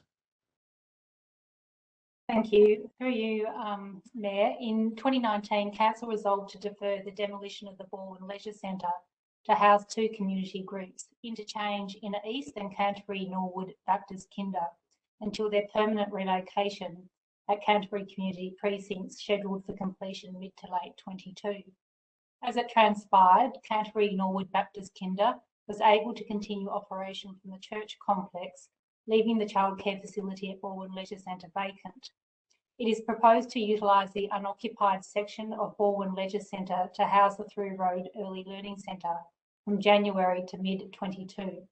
Importantly, the timeframes have no impact on the demolition of the Baldwin Leisure Centre building, but provides benefit to a community group. As such, this report seeks council endorsement for the temporary accommodation at Baldwin Leisure Centre for Through Road Early Learning Centre during development of their centre, receive a budget bid in 22-23 to undertake demolition and return to open space, and thirdly, to undertake community engagement to shape the future open space development of the site in 22-23. Thank you. Thank you, Ms White. Councillors, are there any questions of Ms White? Councillor Watson. Thank you, Mr Mayor. No questions at this point, but I foreshadow that I would like to move a motion at the appropriate time. Duly noted. Councillors, are there any other questions of officers? There appears none, so I'll move to you, Councillor Watson, your foreshadowed motion. Yes, thank you, Mr Mayor. For new councillors, this has been an issue. This particular building has been an issue that was. Councillor Watson, can I just? Oh yes, I beg your pardon. you. Yes, I would like to move the motion, and Which is leave my remarks. The officer's recommendation. Thank you, Councillor Watson, and a second to Councillor Hollingsworth. Thank you, Mr Mayor. Yes. Thank you. To assist Councillor Watson, is there any opposition on this? There appears none. Councillor Watson, I will hand to you because I know this is in your ward.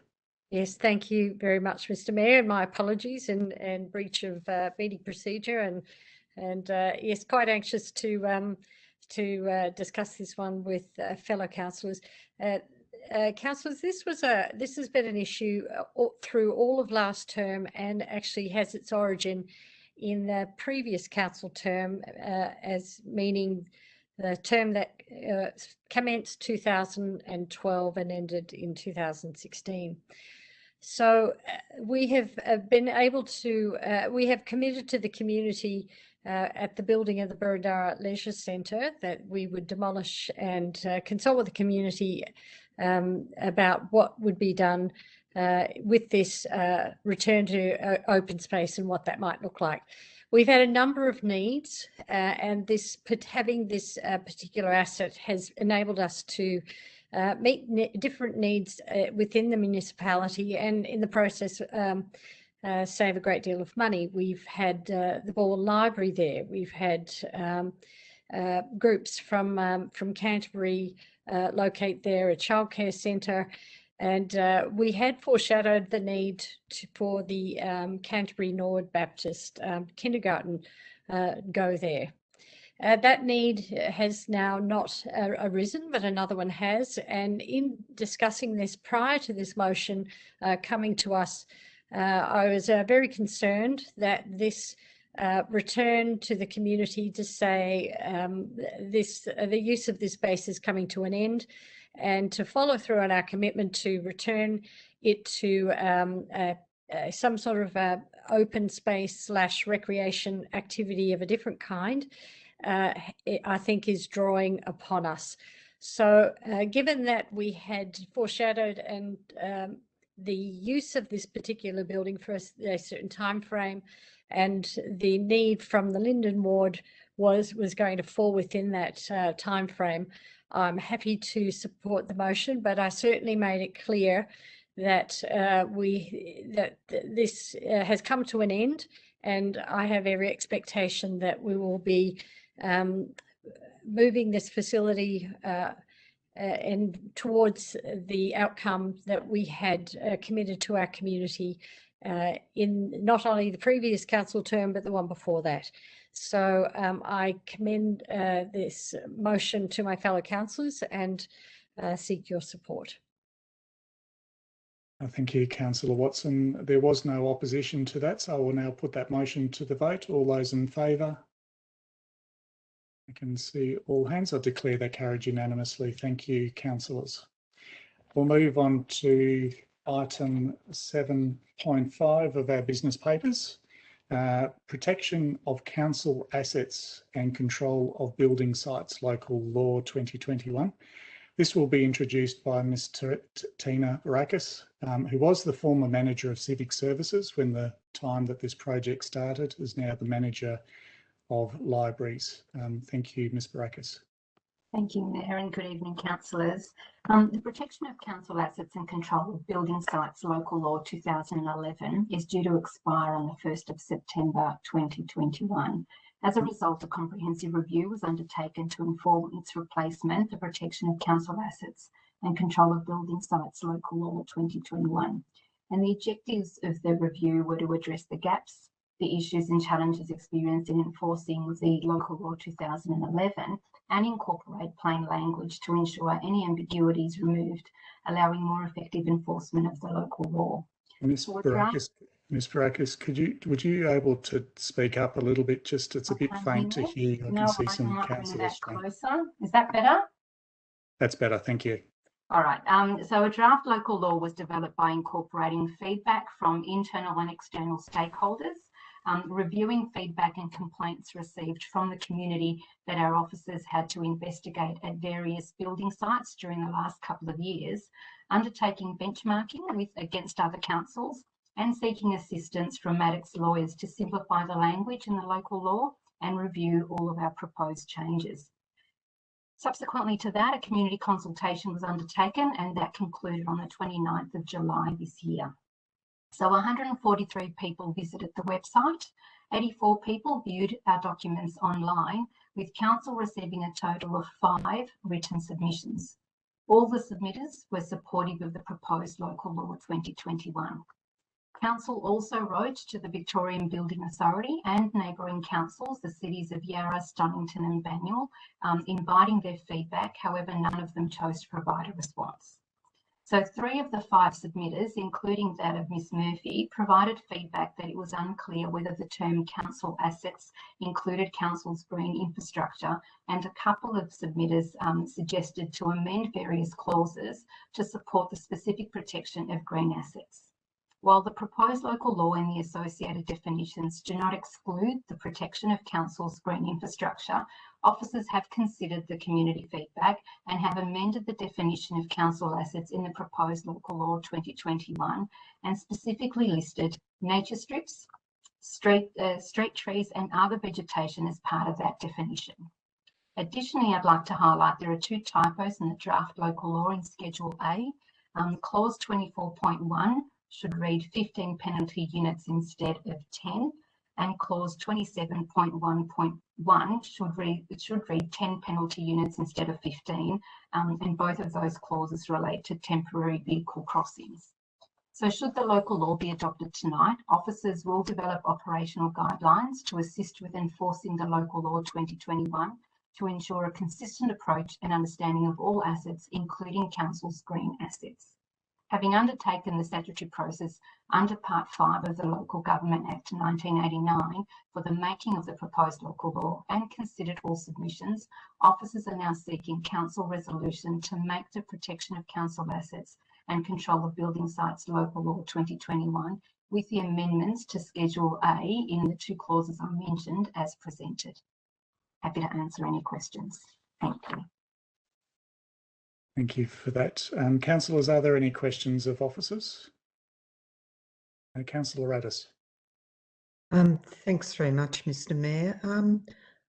I guess I'm seeking some feedback on the ability that we have to value an old tree. It's, you know, it's all, I guess it's all very well to say there'll be a cost to replace a tree, but if we're talking about a tree that's 30 years old, do we have any ability to value that appropriately, whatever appropriately might mean in that case? I might hand this to Mirella to go through the process we would undertake. Mirella? I think we just need to... Yep. Immediately though, amenity values are decided by our tree department, and there is a formula that they have adopted. I believe it came from the Melbourne Council. They formulated a way to actually capture the amenity value. It is done based on the individual trees. So whilst you might have a 100-year-old tree, the health of that tree may have deteriorated, or it might be in very good health. So there is particular ways to actually determine that health, and there's quite a complex amenity value that and formulas that are used to do that. The calculation of an amenity value would actually sit outside of the local law. Councillor Addis, does that answer your question? Look, I think it does. I'm very glad to hear that there is a discriminatory process applied. So yes, I think it does. Thank you. Any further questions from councillors? Councillor Hollingsworth. Thank you, Mr. Mayor. Look, I have a few questions with your indulgence.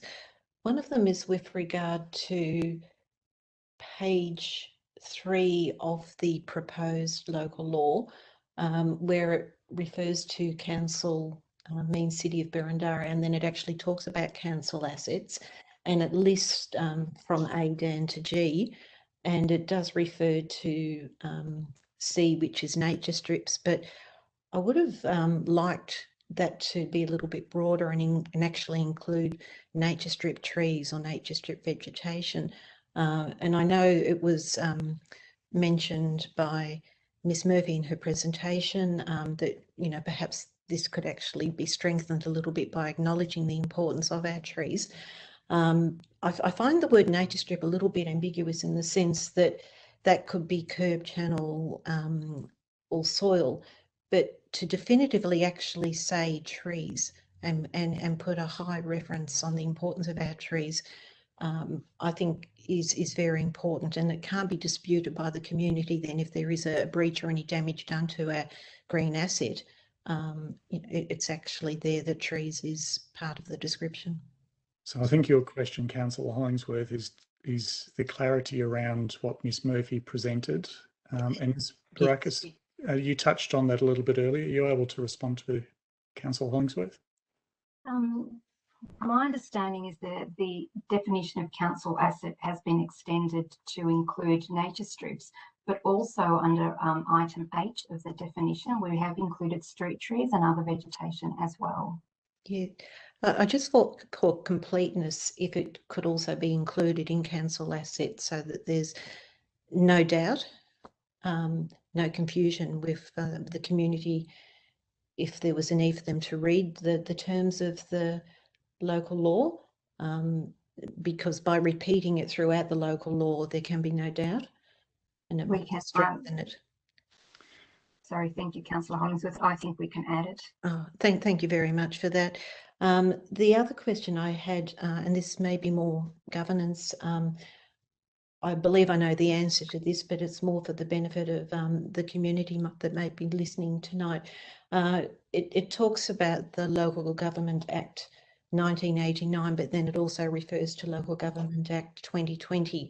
And I just wondered if you could provide an explanation as to why it's referred to both acts, because of elements of this that aren't yet introduced under Local Government Act 2020. So if we got a director or the CEO who may be able to answer that. Thank you, Mr. Mayor. I think that Councillor Hollingsworth actually answered her own question. The reason it's this way is because some provisions of the old Act still continue, and others of the new Act, of course, relate to the same subject matter. So that's really why it's happened this way. And thank you, Mr. Storer. I was just going to ask, are we able to give an ETA of when it's proposed that the local law will be part of the review of the 2020 Act? Well, this is your new local law in compliance with that Act. And that element of the 1989 Act, do you know when that will be considered to include local law, and will there then have to be a revision to this Act? Well, Three. that's really Sorry to assist you, Mr. Mayor and Mr. Storer. A local law lasts for 10 years. As I understand it, this local law commenced under the provisions of the 1989 Local Government Act, so therefore it continues through under the provisions of the 1989 Local Government Act. If Council was to make a new local law tomorrow, the provisions of the Local Government Act 2020 would apply. Thank you, Mr. Thompson. Councillors, are there any further questions of officers? I just seek a procedural question through Ms. Barakis. The clarification that Councillor Hollingsworth sought, can officers take that on board, or do you need an amended motion to reflect the same? Well, I think we can take that on board, is my understanding. Fantastic, thank you for that. So that appears to exhaust questions of councillors. Councillors, I'm in search of a motion. Councillor Gillies, and your motion, Councillor Gillies. As per the recommendation, please, Chair. Thank you. And Councillor Hollingsworth, you're happy to second that. Just for clarification, this is the revised officer's recommendation, correct? Yep. To assist Councillor Gillies, is there any opposition on this item? There appears none. Councillor Gillies, do you wish to speak to this item or put it to the vote? Just one comment, if I may, Chair. This was a review conducted to address the gaps in the local law and challenges, and I applaud the incorporation of plain language to reduce ambiguity in this and, frankly, any rules and regulations we have to deal with. It's hard enough for some of us, let alone the wider population. Ultimately, this is designed to generate a more effective local law. The proposed changes do go quite a long way towards deterring non-compliance and giving officers the authority to issue multiple infringements when they occur, which equals greater asset protection. And therefore, I commend this motion to my colleagues. Thank you. Thank you, Councillor Gillies. As there was no opposition, I'll put this motion to the vote. All those in favour? I can see all hands. I declare that carried unanimously. Thank you, councillors. We'll move on to item 7.6 of the agenda, the draft Boroondara Community Plan 2021 to 2031, which is for public exhibition. This will be introduced by, I believe, Miss Nicole White or Miss Jennifer Reid.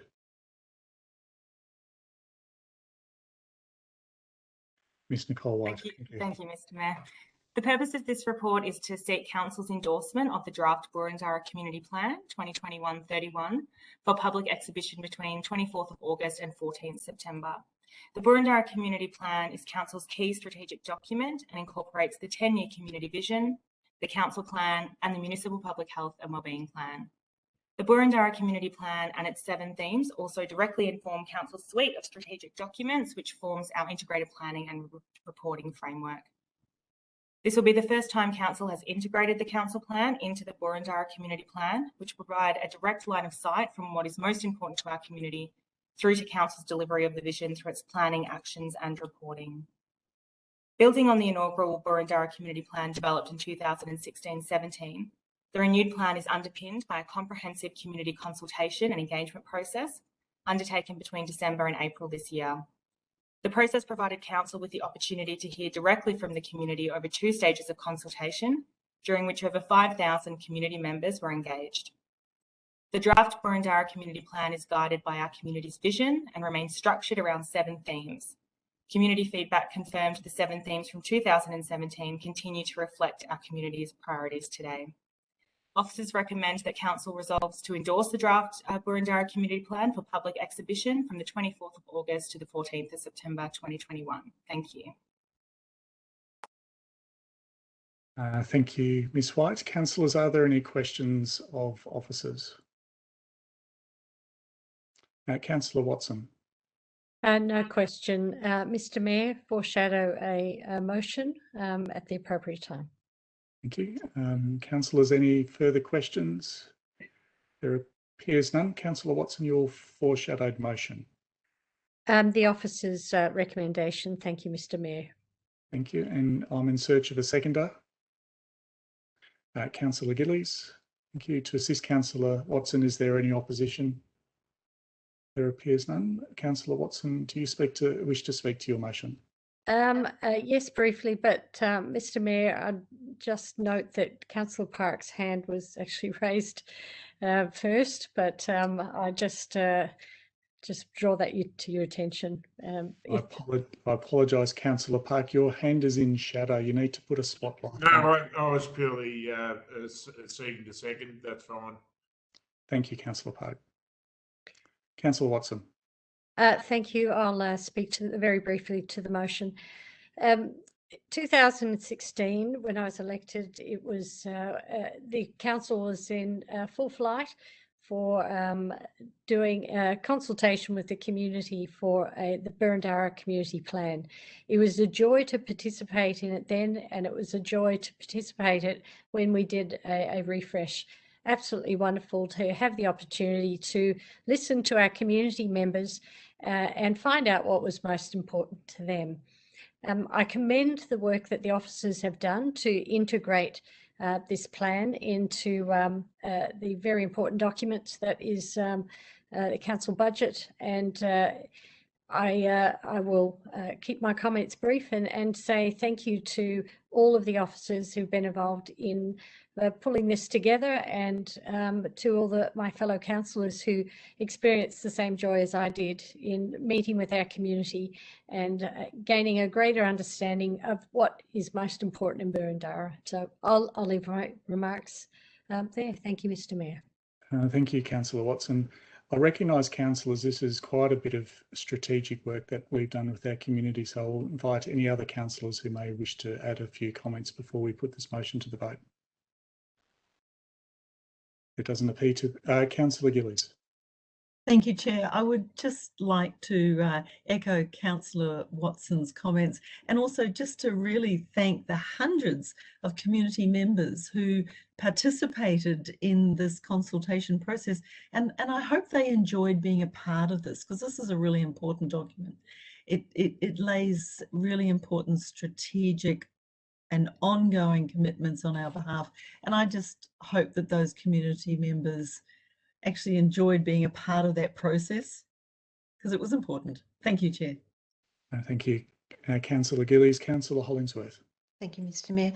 Look, I just wanted to thank Ms. White for her presentation and her leadership through liaising with the community and including councillors and council officers on this journey.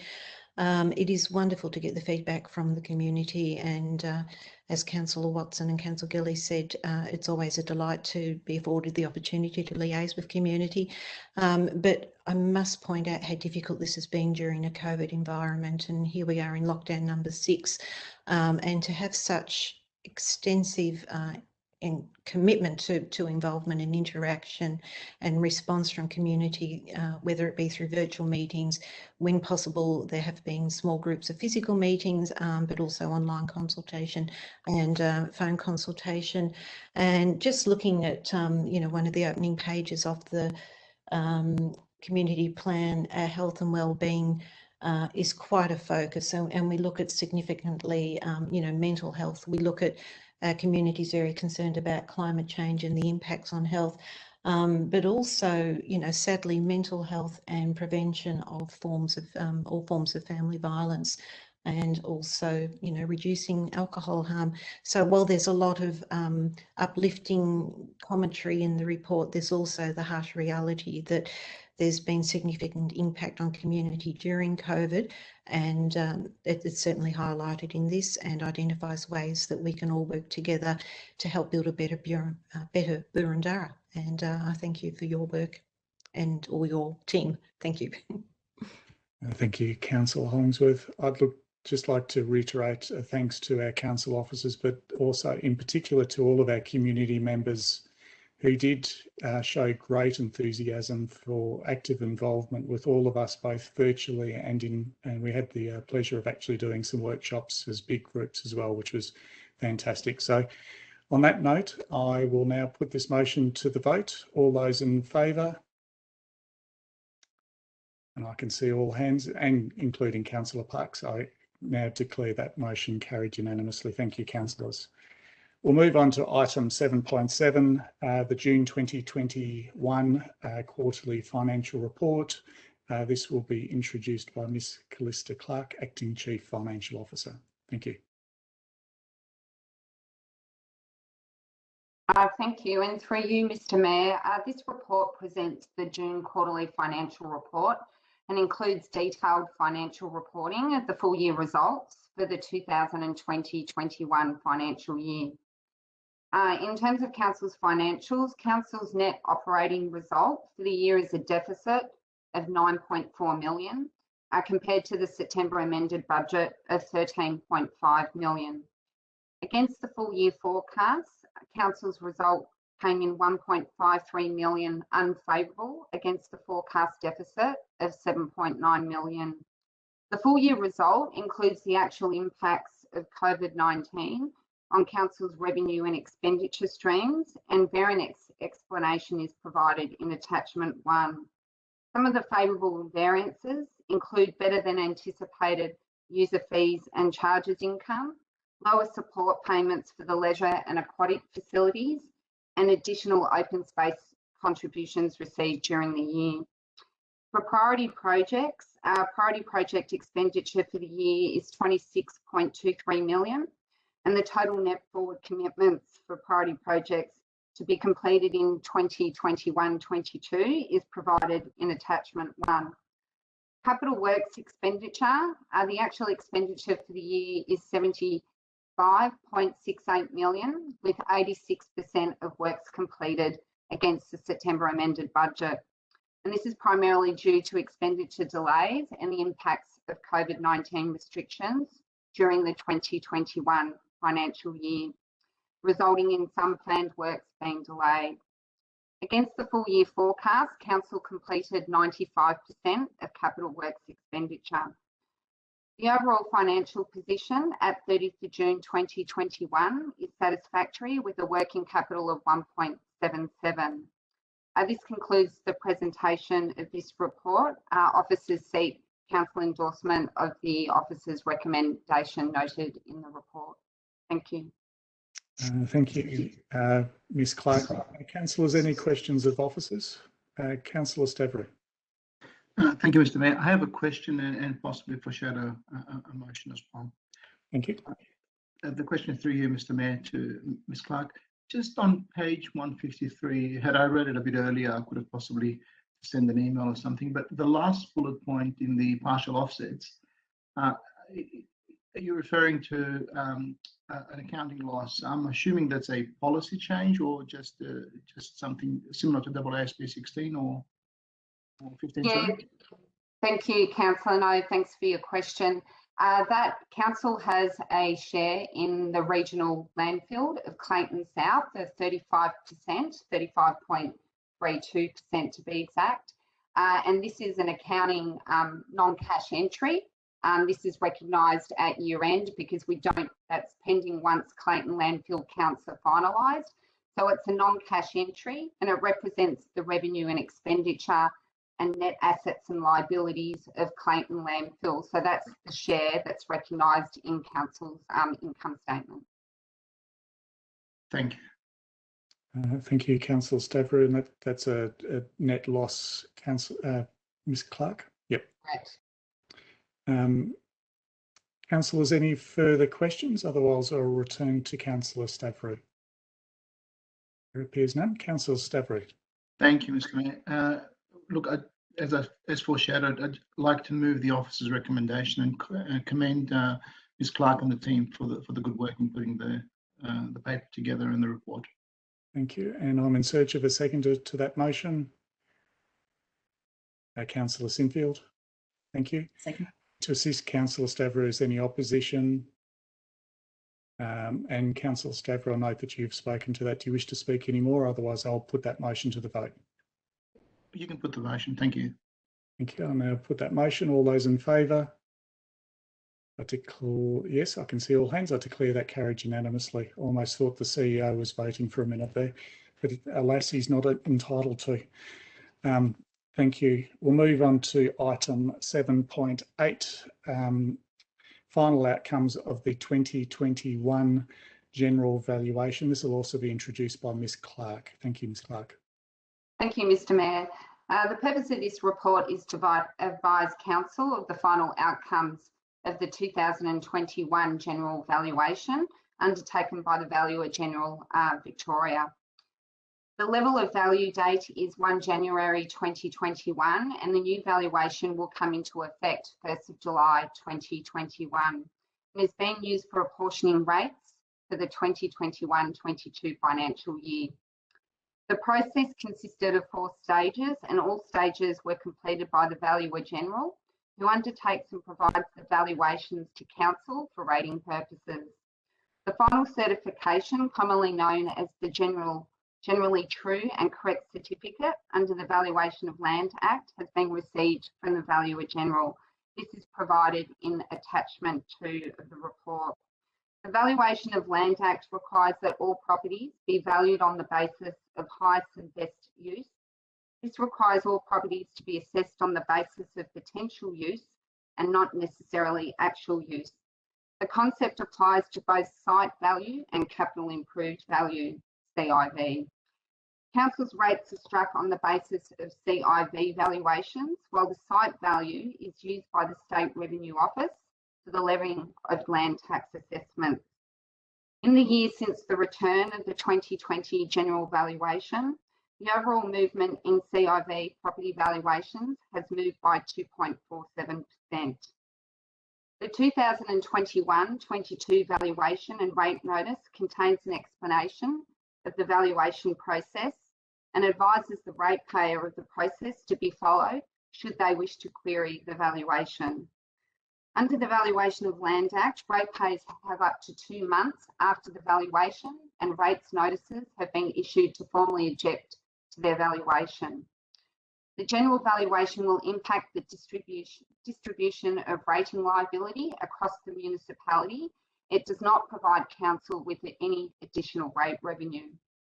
The Office's recommendation is that Council resolve to receive the 1 January 2021 general valuation, effective from 1st of July 2021, in accordance with the Valuation of Land Act. Thank you, Mr. Mayor. Thank you, Ms. Clark. Councillors, are there any questions of officers on this item? Councillor Watson. Yes, thank you, Mr. Mayor. It's just, I guess, a curiosity question, given that we have moved from a model where councils were in charge of undertaking the evaluation, and we now have moved to a different model. I just wouldn't mind hearing some comments about that transition and how officers have found the new process. And if at the end of that, happy to foreshadow moving of motion. Yeah, thank you. I may actually refer to John Lorcan, the Coordinator of Revenue and Property Services, who is here tonight, and that might be able to provide you some more context to your question. Thanks, Constance. Through you, Mr. Mayor. We've found the process since we've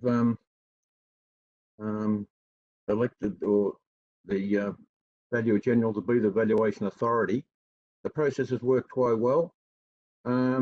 This year, objectors can object direct to the VGV via their website. If they don't want to do that, then they can ask us for we will provide a PDF copy of the valuation form. The number of objections seems to be around about 100 each year, and so far this year there has not been many at all, but overall the process seems to be working quite well. Thank you. Thank you, Ms. Clark, and I've got Councillor Watson. I just noticed you've still got your hand up, and then I'll come to Councillor Stavro. Yeah, thank you, Mr. Mayor. Just a couple of follow-ups. So the number of complaints has been steady from the previous process to this one. And again, perhaps some of the purpose in my asking this question was concern about people being able to express dissatisfaction with their valuation. And we previously had handled that particular part of the process, and we don't now, as you mentioned. How is that working for our residents? Are you able to comment? Yes, if a ratepayer contacts us, we go through. We are able to explain the valuation process. But we've found that the valuers that have been appointed by the VGV very responsive. They're also not only to the ratepayers, but also to any requests that we may receive via councillors or direct from the ratepayer themselves. So I suppose the issue is now is that the VGV is the valuation contact, and they do the valuations and return the valuations. Council does not actually have any direct say anymore in what those valuations are. Yeah. Thank you very much for your clarification, and appreciate your remarks. Thank you for your indulgence, Mr. Mayor. And again, I foreshadow moving the officer's recommendation at the right time. Thank you. Thank you, Councillor Watson. Councillor Stafford. Thank you, Mr. Mayor. I think some of the remarks made by Councillor Watson are similar to mine. I was interested potentially Mr. Lorcan to understand, my concern is with some of the more elderly in our community, which becomes a little bit of a process. That is there any outlier management by the valuer? For example, if they get a very large valuation within year on year, for them to actually do some sort of sense checking, so that we don't have to have some of the people that may find it a little bit difficult to chase up and respond and object to the valuation. Well, the valuation process is the valuer is appointed by the Valuer General. They actually carry out the valuation. Those valuations are sent to supervisors at the VGV who review those valuations. They then can go back to the valuers and say, can you have a better look at these? But look, the valuations are based on mainly on the reflection of what the market is doing. And as you can see, that the average increase this year is 2.47%. Some properties have gone up, obviously a lot more than that. But look, the process, I think, is fairly stringent. And as I said, council officers are always willing to help ratepayers in objecting to their valuation. Thank you, Councillor Stafford. Does that answer your question? No, I do understand the process. Thank you. And I might just follow up. It's just a note that I note that on average the CIV has gone up 2.47%, but I read through the report that there's quite a diversity across the municipality. Some prices go down and others go up. Is that a normal occurrence? Yes, it is. Yes, it is, Mr. Mayor. And so I think, Glen Iris and Ashburton CIVs have gone up this year. So I notice I'm getting more inquiries from my residents as well with regards to that. Now, that seems to exhaust questions unless councillors have got any further questions. If I can return to Councillor Watson, who foreshadowed moving the officer's recommendation. I'm in search of a seconder to that. I've got Councillor Stavrou. Thank you, Councillor Stavrou. To assist Councillor Watson, is there any opposition? There appears none. Councillor Watson, do you wish to speak to this, or I'll put that motion to the vote? No, happy to speak briefly to it, Mr. Mayor. And just to say a very big thank you to the officers in bringing this report forward.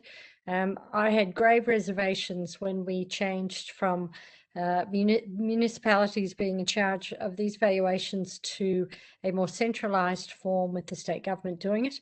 And I'm very comforted by what Mr. Larkin had to say about how we do consistently offer help and assistance to our residents if they have any queries, and have no hesitation in moving the motion. And that is before us today, and encourage my fellow councillors to support this motion. So thank you very much. Thank you, Councillor Watson. I'll now put that motion to the vote. All those in favour? I can see all hands. That's carried unanimously. Thank you, councillors. We'll move on to the next item of business, 7.9, recommendations of the Audit and Risk Committee, annual financial statements and performance statement for the year ended 30 June 2021. And this will also be introduced by Ms Clark. Thank you. Thank you again, Mr Mayor. This report presents the recommendations of the Audit and Risk Committee to the 2020-21 annual financial statements and performance statement.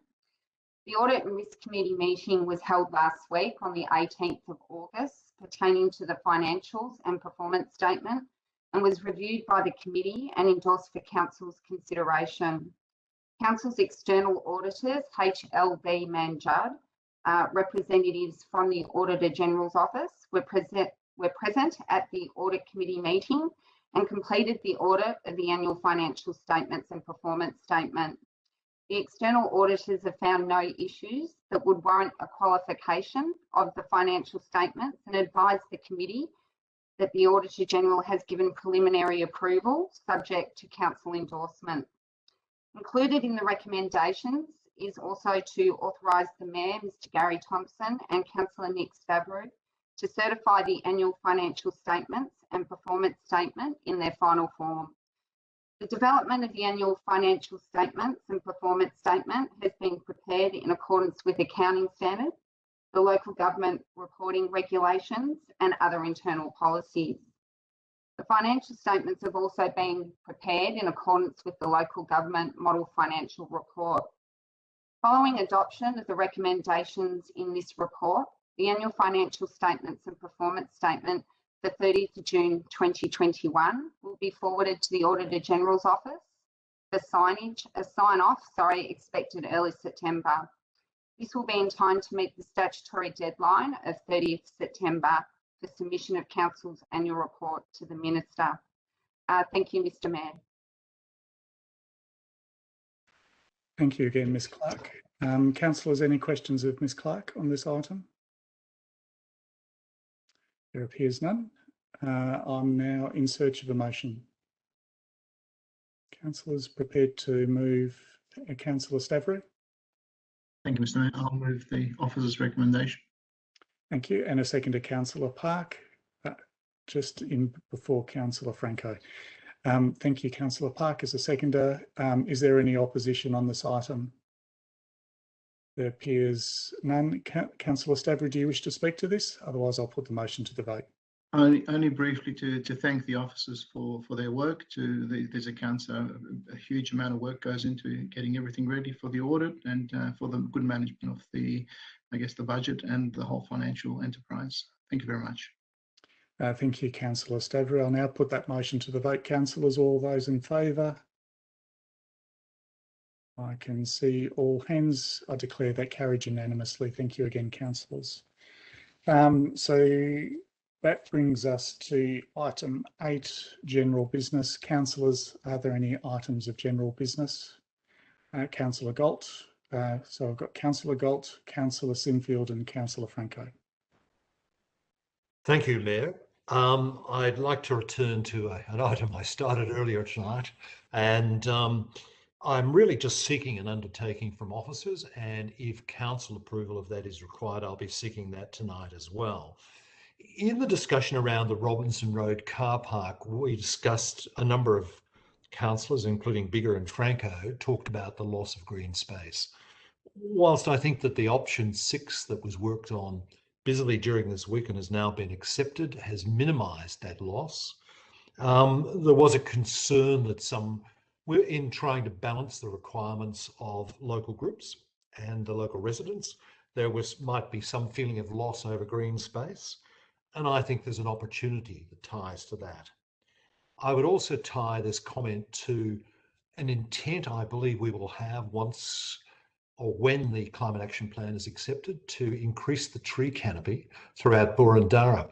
So joining those two thoughts together, there's a rather large triangular piece of land between the northernmost hockey pitch and Burgess Street, which is lightly treed and grassed.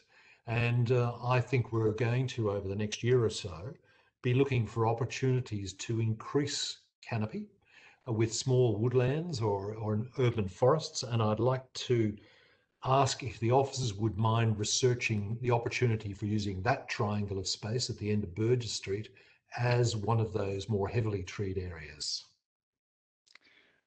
Thank you, Councillor Galt. I might hand to Mr. Freer or Mr. Storer. I can't see who put your hand up first. Mr. Storer. Thank you, Mr. Mayor. We're very happy to commit to investigating that option with the local community. As mentioned earlier by Councillor Gold, we're not sure whether the local community will want to see it forested or whether they'd like to see it open. So we do need to actually have that conversation with them. But the commitment is certainly to following up what has just been raised. Thank you, Mr. Storer. And Councillor Galt, does that satisfy your general business? Oh, it does, and I thank you to Mr. Storer for pointing out that the community may not want it heavily treed, but this is an opportunity we put forward to test. Thank you. Thank you, Councillor Galt. That's noted. The next councillor who foreshadowed general business, Councillor Sinfield. Thank you, Mayor. And if it's not too much of an imposition, I would prefer it if Councillor Franco went before me, because I think other colleagues might like to speak on the same topic as me. Councillor Franco, do you happy to jump ahead of the queue? I'm happy to, if that's okay with you, Mayor. Sure. Councillor Franco. I'd like to make some observations in relation to the censure motion at the last council meeting. At our last meeting on 26 July, Council resolved as a matter of urgent business to censure me for my public comments in relation to environmental matters, specifically Camberwell Green and the Climate Action Plan, and also on my earlier public comments on the council prayer. The motion was not listed on the council agenda, and I was not provided with a copy of the motion until 2 days after that meeting. By contrast, it seemed clear to me that the 9 councillors that supported the motion, that's all councillors other than myself and Councillor Biggar, had colluded and were aware of the motion in advance. To me, I felt that this was deliberately done to catch me off guard and place me in a position where I was less able to defend myself against the long list of complaints that were contained in the motion. To avoid revisiting the lengthy resolution in full, I'll summarise the key points, noting that it was resolved that I failed to work together with other councillors in the best interests of the community, that I brought discredit upon council, that I misused my position, that I failed to acknowledge and support the role of the mayor, that I expressed personal opinions in the media in a derogatory, offensive and insulting manner, and that I failed to act in accordance with the Councillor Code of Conduct. I'd like to make the following observations in relation to that. Firstly, I reject the claims.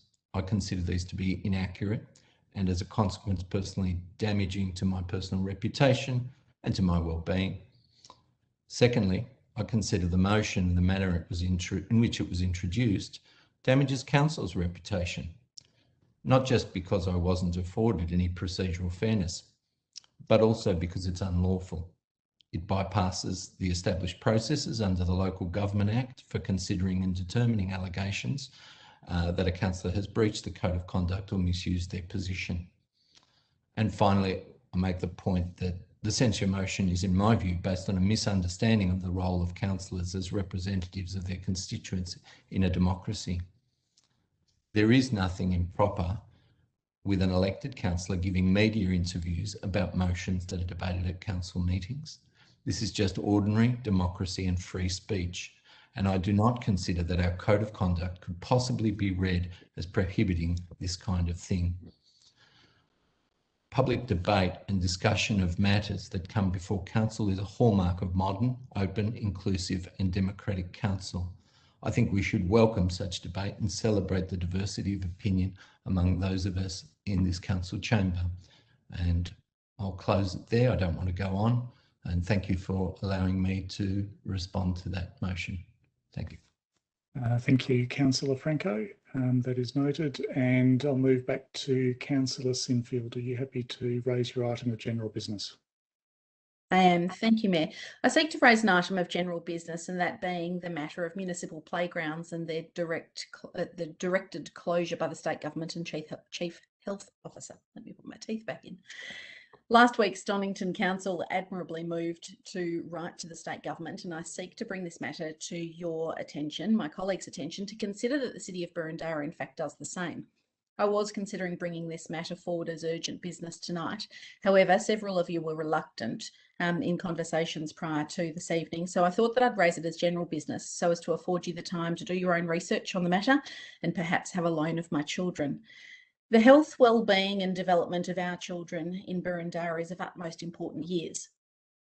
Yesterday, I received an email, and I've since shared it with you all, from well-known child and adolescent psychologist Dr. Michael Cargreg, in which he states that as a child and adolescent psychologist, he is seeing high rates of psychological distress in clients, and from many of the young people unable to attend school, one of their only outlets was to go to the playground, skate park or basketball courts, and to not be able to do that is extremely concerning in terms of their mental health.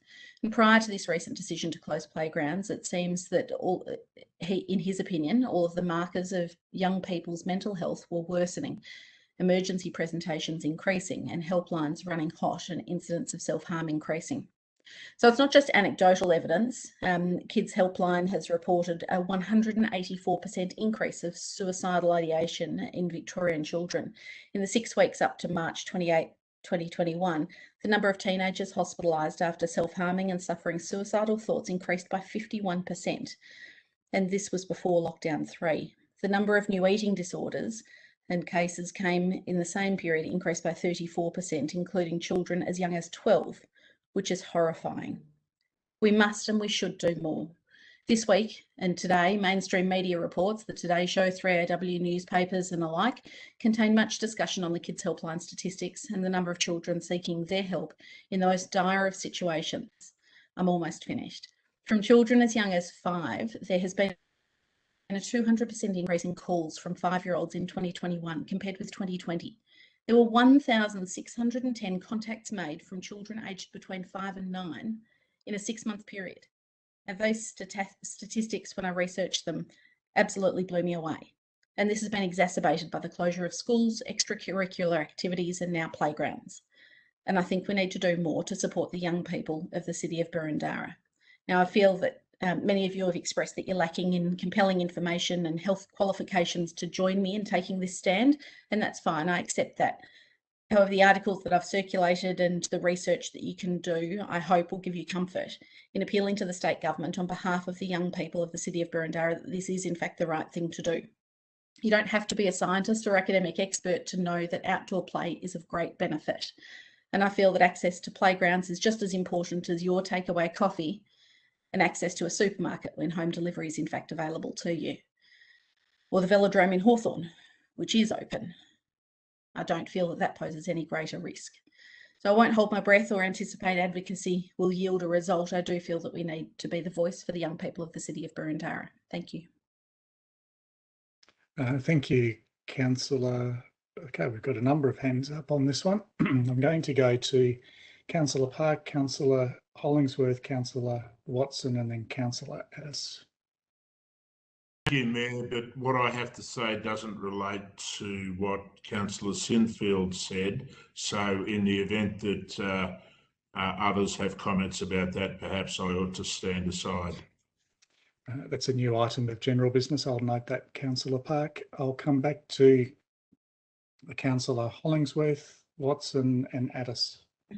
Thank you, Mr. Mayor, and thank you, Councillor Sinfield, for bringing this to our attention this evening. I do hear what you're saying as a mother and a grandmother. My daughter works as an educator, and I won't reveal what school or what suburb or where, but some of the stories she's telling me are horrendous, and I know teaching fraternity is really doing it very hard at the moment because they've got parents that are very angry because their children are so withdrawn, their children are not engaged with education, and they can't go outdoors other than for a walk, literally, or a ride of the bike. But they cannot socialise with friends, they cannot go to a playground, they just cannot be around people, and they need that social interaction. When there is no school, playgrounds, skate parks, outdoors environments is really all that they have. Now, look, I acknowledge the use of a playground is potentially a risk area when you have a high percentage of parents and children all congregating at the one time.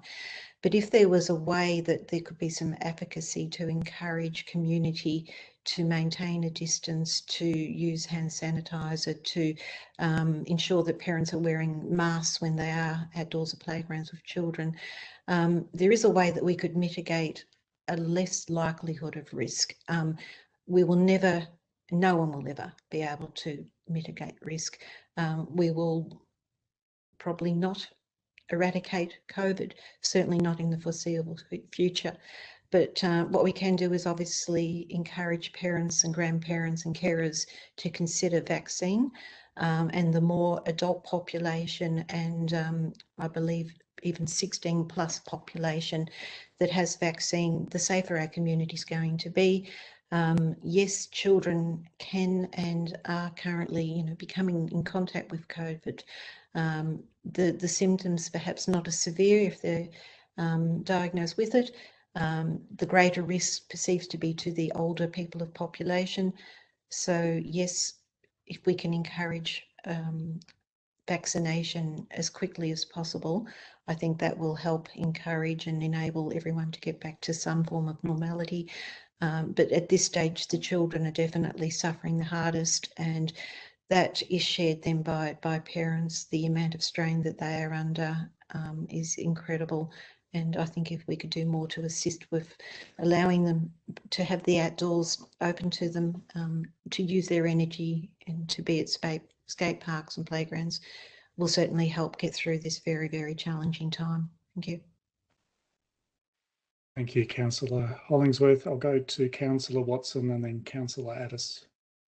Thank you, Mr. Mayor, and thank you, Councillor Sinfield, for bringing this item of general business forward. And I endorse every single word you said, and also Councillor Hollingsworth.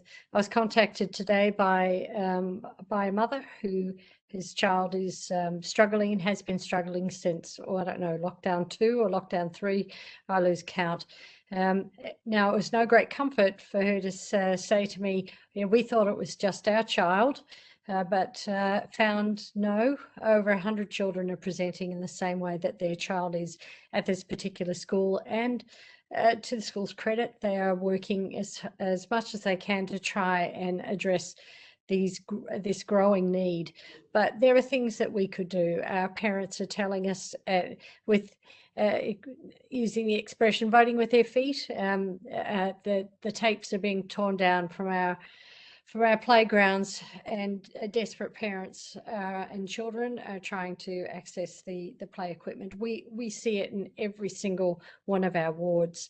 My heart is just broken for the children of not only our municipality but others, and for those in my own family. So I commend you for your bringing this to our attention this evening. Thank you. Thank you, Councillor Watson. I'll round out with Councillor Addis, unless any other councillors wish to speak on this item. Councillor Addis. Thank you, Mr. Mayor. We're actually in a world disaster. This is unprecedented. It's not something that any of us have experienced in our lifetimes. Previous generations did face wars. We haven't experienced anything like this. And I think it's actually stating the obvious to say that people will be suffering. Of course, people will be suffering.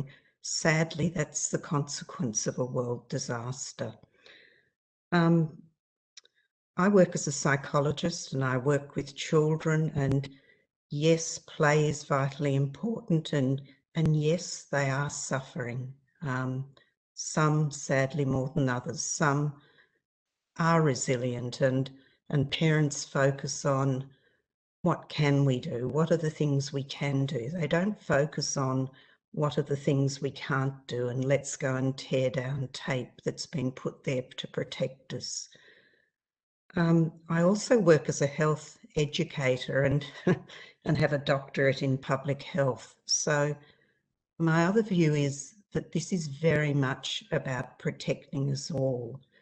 The health experts have come to a conclusion about the best ways to handle this. And one of the best ways to handle it, sadly, is to reduce the amount of connection we have with each other. That, sadly, is the best way to protect us. So yes, there are awful health consequences, but I guess turn your mind to the health consequence of letting this pandemic get out of hand, and what are the health consequences when, you know, my parent, a child's parent, grandparent dies, or a parent's child dies. And, you know, if we have to suffer a bit longer, and sadly, yes, people are getting mental health issues, but that's a consequence of a world disaster, and it's sadly a consequence of the way we protect all of us, and hopefully the majority of us do live through this and find ways to recover and to work together and support each other. So I think it's something we all feel very emotional about. We're all suffering, but it doesn't help to undermine the health message that's there to, with the best will in the world, to protect us all. And I think we need to stand strong with that message and not undermine it, and work together to protect each other, not to put each other at risk. Thank you, Mr. Mayor. Thank you, Councillor Addis. I can't see any further hands on this item, so I will go to Councillor Park. You foreshadowed another item of general business. Yes, thank you, Mayor. I seek to respond to the comments made by Councillor Franco. In short compass, I don't propose to enter into a debate, but quite frankly, some of what was said can't go without response. The first thing to note is that 9 councillors have a very different view to the view expressed by Councillor Franco. That's the first point. The second point is that Councillor Franco suggested that the action taken was unlawful. Well, let me say, as an accredited specialist lawyer with 30 years practice, that is absolutely and utterly wrong. The fact that there's a number of options put forward as to how councillors might respond by in respect to a breach of the code of conduct by one of their colleagues isn't an exhaustive list. So, for example, if a councillor defames his or her colleagues, then it's absolutely open to any of those colleagues to institute defamation proceedings. So what's put forward by way of potential options isn't exhaustive, and taking a step outside of those doesn't somehow suddenly become unlawful. That's simply nonsense. And as Councillor Franco well knows, in addition to the censure motion, some of those processes have been commenced. So I'll leave it there. Thank you, Mayor. Thank you, councillors. I do not wish to entertain any further commentary on this particular item. So are there any items of further general business? There appears to be none. So we'll move on to, we've concluded items 9, which is urgent business. So we'll move on to item 10, confidential business. Are there any items of confidential business this evening? there appears to be none.